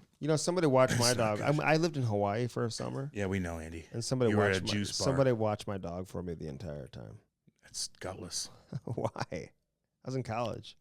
Well, just don't have a dog when you can't take care of it. My buddy, he didn't care, dude. His dog was like my dog's best friend. Oh, okay. They play together. I guess that works. Like when you're in Arizona, you live up in the mountains, Cam. Everybody has like acres and acres of like land and whatever. Yeah. And everything involves the dogs, Yeah. No, I know. You lived a crazy life, Andy. Yeah. You went to Arizona and you made pottery with your buddies. We did make some pottery. That was pretty cool. Yeah. It wasn't like a pottery party. And then you went to school, and then you... He had like a very expensive wheel, a pottery wheel at the house. Yeah, so that's fucking cool. All the pottery students would, that's the party I want to go to. They would when I pick out the parties and where are the hot broads at, it doesn't matter. Where's the pottery barn at with Andy and his nerd buddies? Let me go there and party. Fucking swinging dick fest.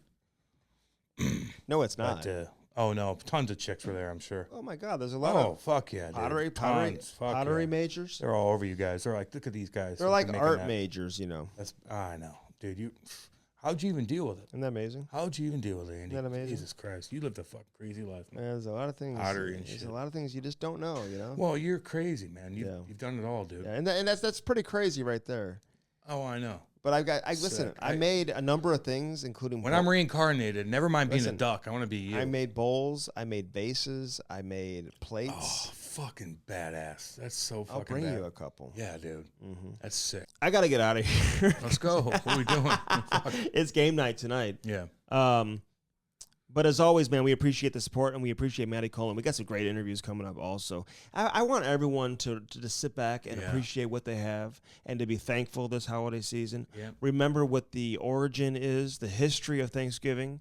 If you're not exactly sure, just look it up. You can find that on Google or whatever in terms of the history of Thanksgiving, why we celebrate this incredible holiday, and be thankful for what you have. And be thankful for your family, and just tell your family that.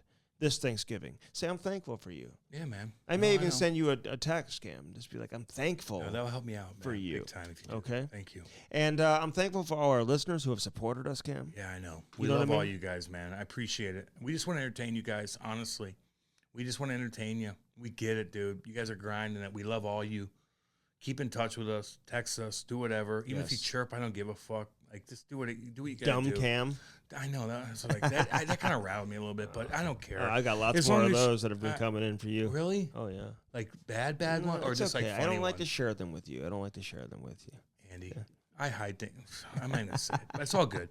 But I don't, we just let us know what you guys want, man. Let us know. And if we're wrong on something or I'm wrong, like this, that's all. Tell me, man. Like don't take me seriously. There's one dude that like with the Andy like, stuff, with the hockey stuff, I'd say take it pretty seriously. But when I go off on stuff, I'm just thinking what I read and stuff, man. Yeah. So it's all good. We love all you guys. One dude sends like 30 posts a day.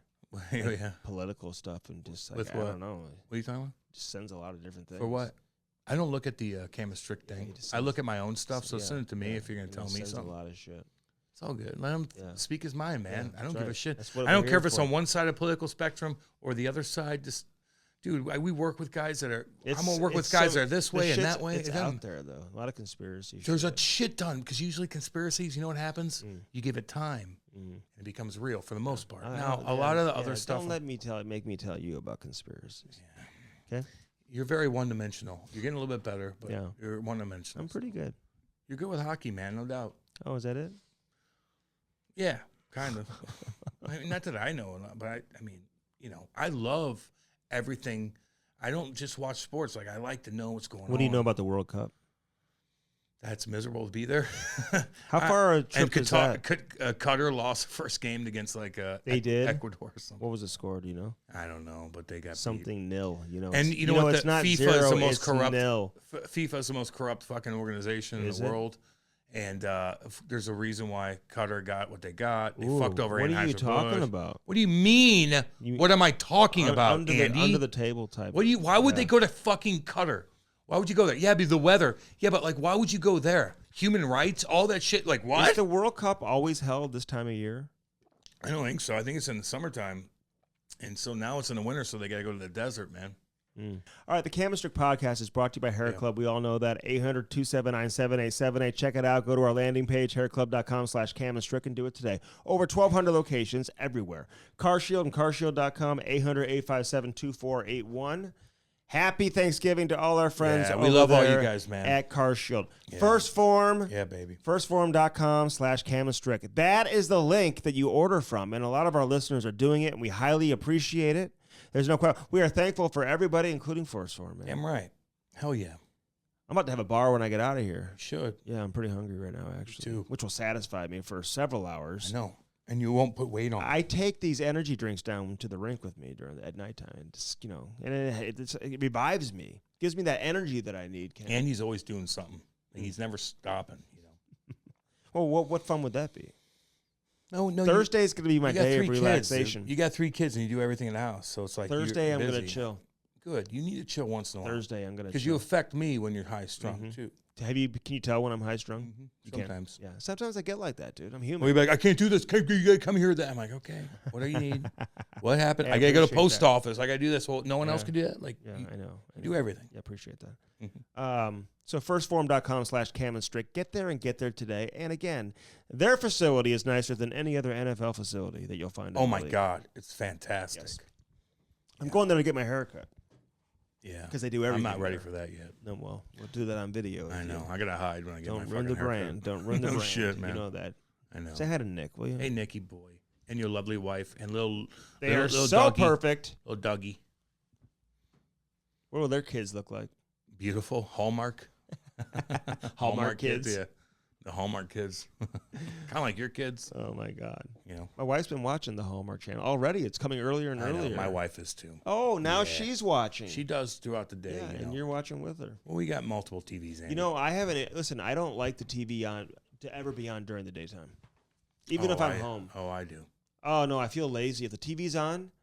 Unless it's like a weekend and it's like a sporting event. I need to know what's going on with shit. Oh, I just feel like it's lazy. I like to flip through and see what the weather is. I didn't even have a TV for a while in college, Cam. That's a true story. I mean, your college stories several years. I didn't. Your even college have stories a TV. are so riveting. I just didn't believe in it. So riveting. All that propaganda that they forced down your throat. Why don't you just read your own stuff and make your own opinion? Yes, listen, when you hear something on TV or you watch something wherever, like. You don't have to believe everything. Firstform.com/Cam and Strick. You just have to listen to it and dissect it and do your homework on it. Yes, and then you decide. You decide. That's easy, Andy. I like that. Write that down. Okay, appreciate that. Spark Skate Sharpeners. Yeah. The best. They're the best of the best, baby. What's up? Use the promo code Cam and Strick, though, man, because it's going to save you hundreds of dollars. And it's going to save you more money than you're going to save on Black Friday or Cyber Monday. Isn't that amazing? So like this is bigger. This is a bigger discount than the biggest sales of the year. Again, if you have a hockey player in your family, or if you're a hockey player, you want to be going to the hockey shop to get your skate sharpened? I don't think so. Get your own skate sharpener and get the one the pros use, the NHL players. At least 25 teams in the league are using the Sparks. SPARX. Check it out, sparks.com. It's been a game changer, I'll tell you that right now. Bellman.com. BEHLMANN.com. Say hi to Dale. Dale, what up, and baby? Say hi to Dan. Danny boy. And say hi to Kenny. Kenny, what's up, homie? Homie, that Grand Wagoneer, baby. I'm telling all y'all. Well, they got the Buick and the GMC, out. too. I like them Buicks, too. Yeah. And them GMCs. And the Chrysler Dodge Jeep Ram. They got all it in Troy, dude. Missouri. If your credit sucks, don't worry. They'll still take you. Yeah. They got to take advantage of that and do it today. Waggle Golf. Get your waggle on. Again, the best unparalleled golf apparel you'll find anywhere in the world. Damn right, baby. WAGGLE. Cam, get your waggle on. I did. I do all summer, man. I'm hibernating now, but I want that. I want the long sleeve stuff. You know. What do you mean? I want to wear it to like work and shit. You don't have to golf and wear the stuff. Some of the stuff is golf, pretty hardcore, you know. But like the long sleeve stuff, I'll go to work with it. I may have our boy, the Great Dane. Yeah. He may put those Cam and Strick hats on a Black Friday special coming up this Friday. Cool. So check our website. Go. We were going to put these on sale for Black Friday. They're on sale as it is right now, but we're going to even put a better sale out there for Black Friday. And we'll have a Cyber Monday sale too. Right on. Let's go. Okay, so get those hats, camandstrick.com. Check out our website. You missed any previous episodes, you could find it all there. And lots of other stuff just to kind of, check out on our website as well, Cam. Do your thing, Jane. Okay, listen, happy Thanksgiving to everybody we out love all there. you guys, man. Cam, you're lacking energy right now. You're getting a little sleepy on me. Well, I had a weird weekend. Yeah, I know. I got some things going. I'll let you guys all know, but it's all good. Yeah. It's all good. I'll keep you guys updated. Do you know turkey makes you sleepy? Did you know that? Well, eating anything heavy. No, turkey does. You know what the chemical is?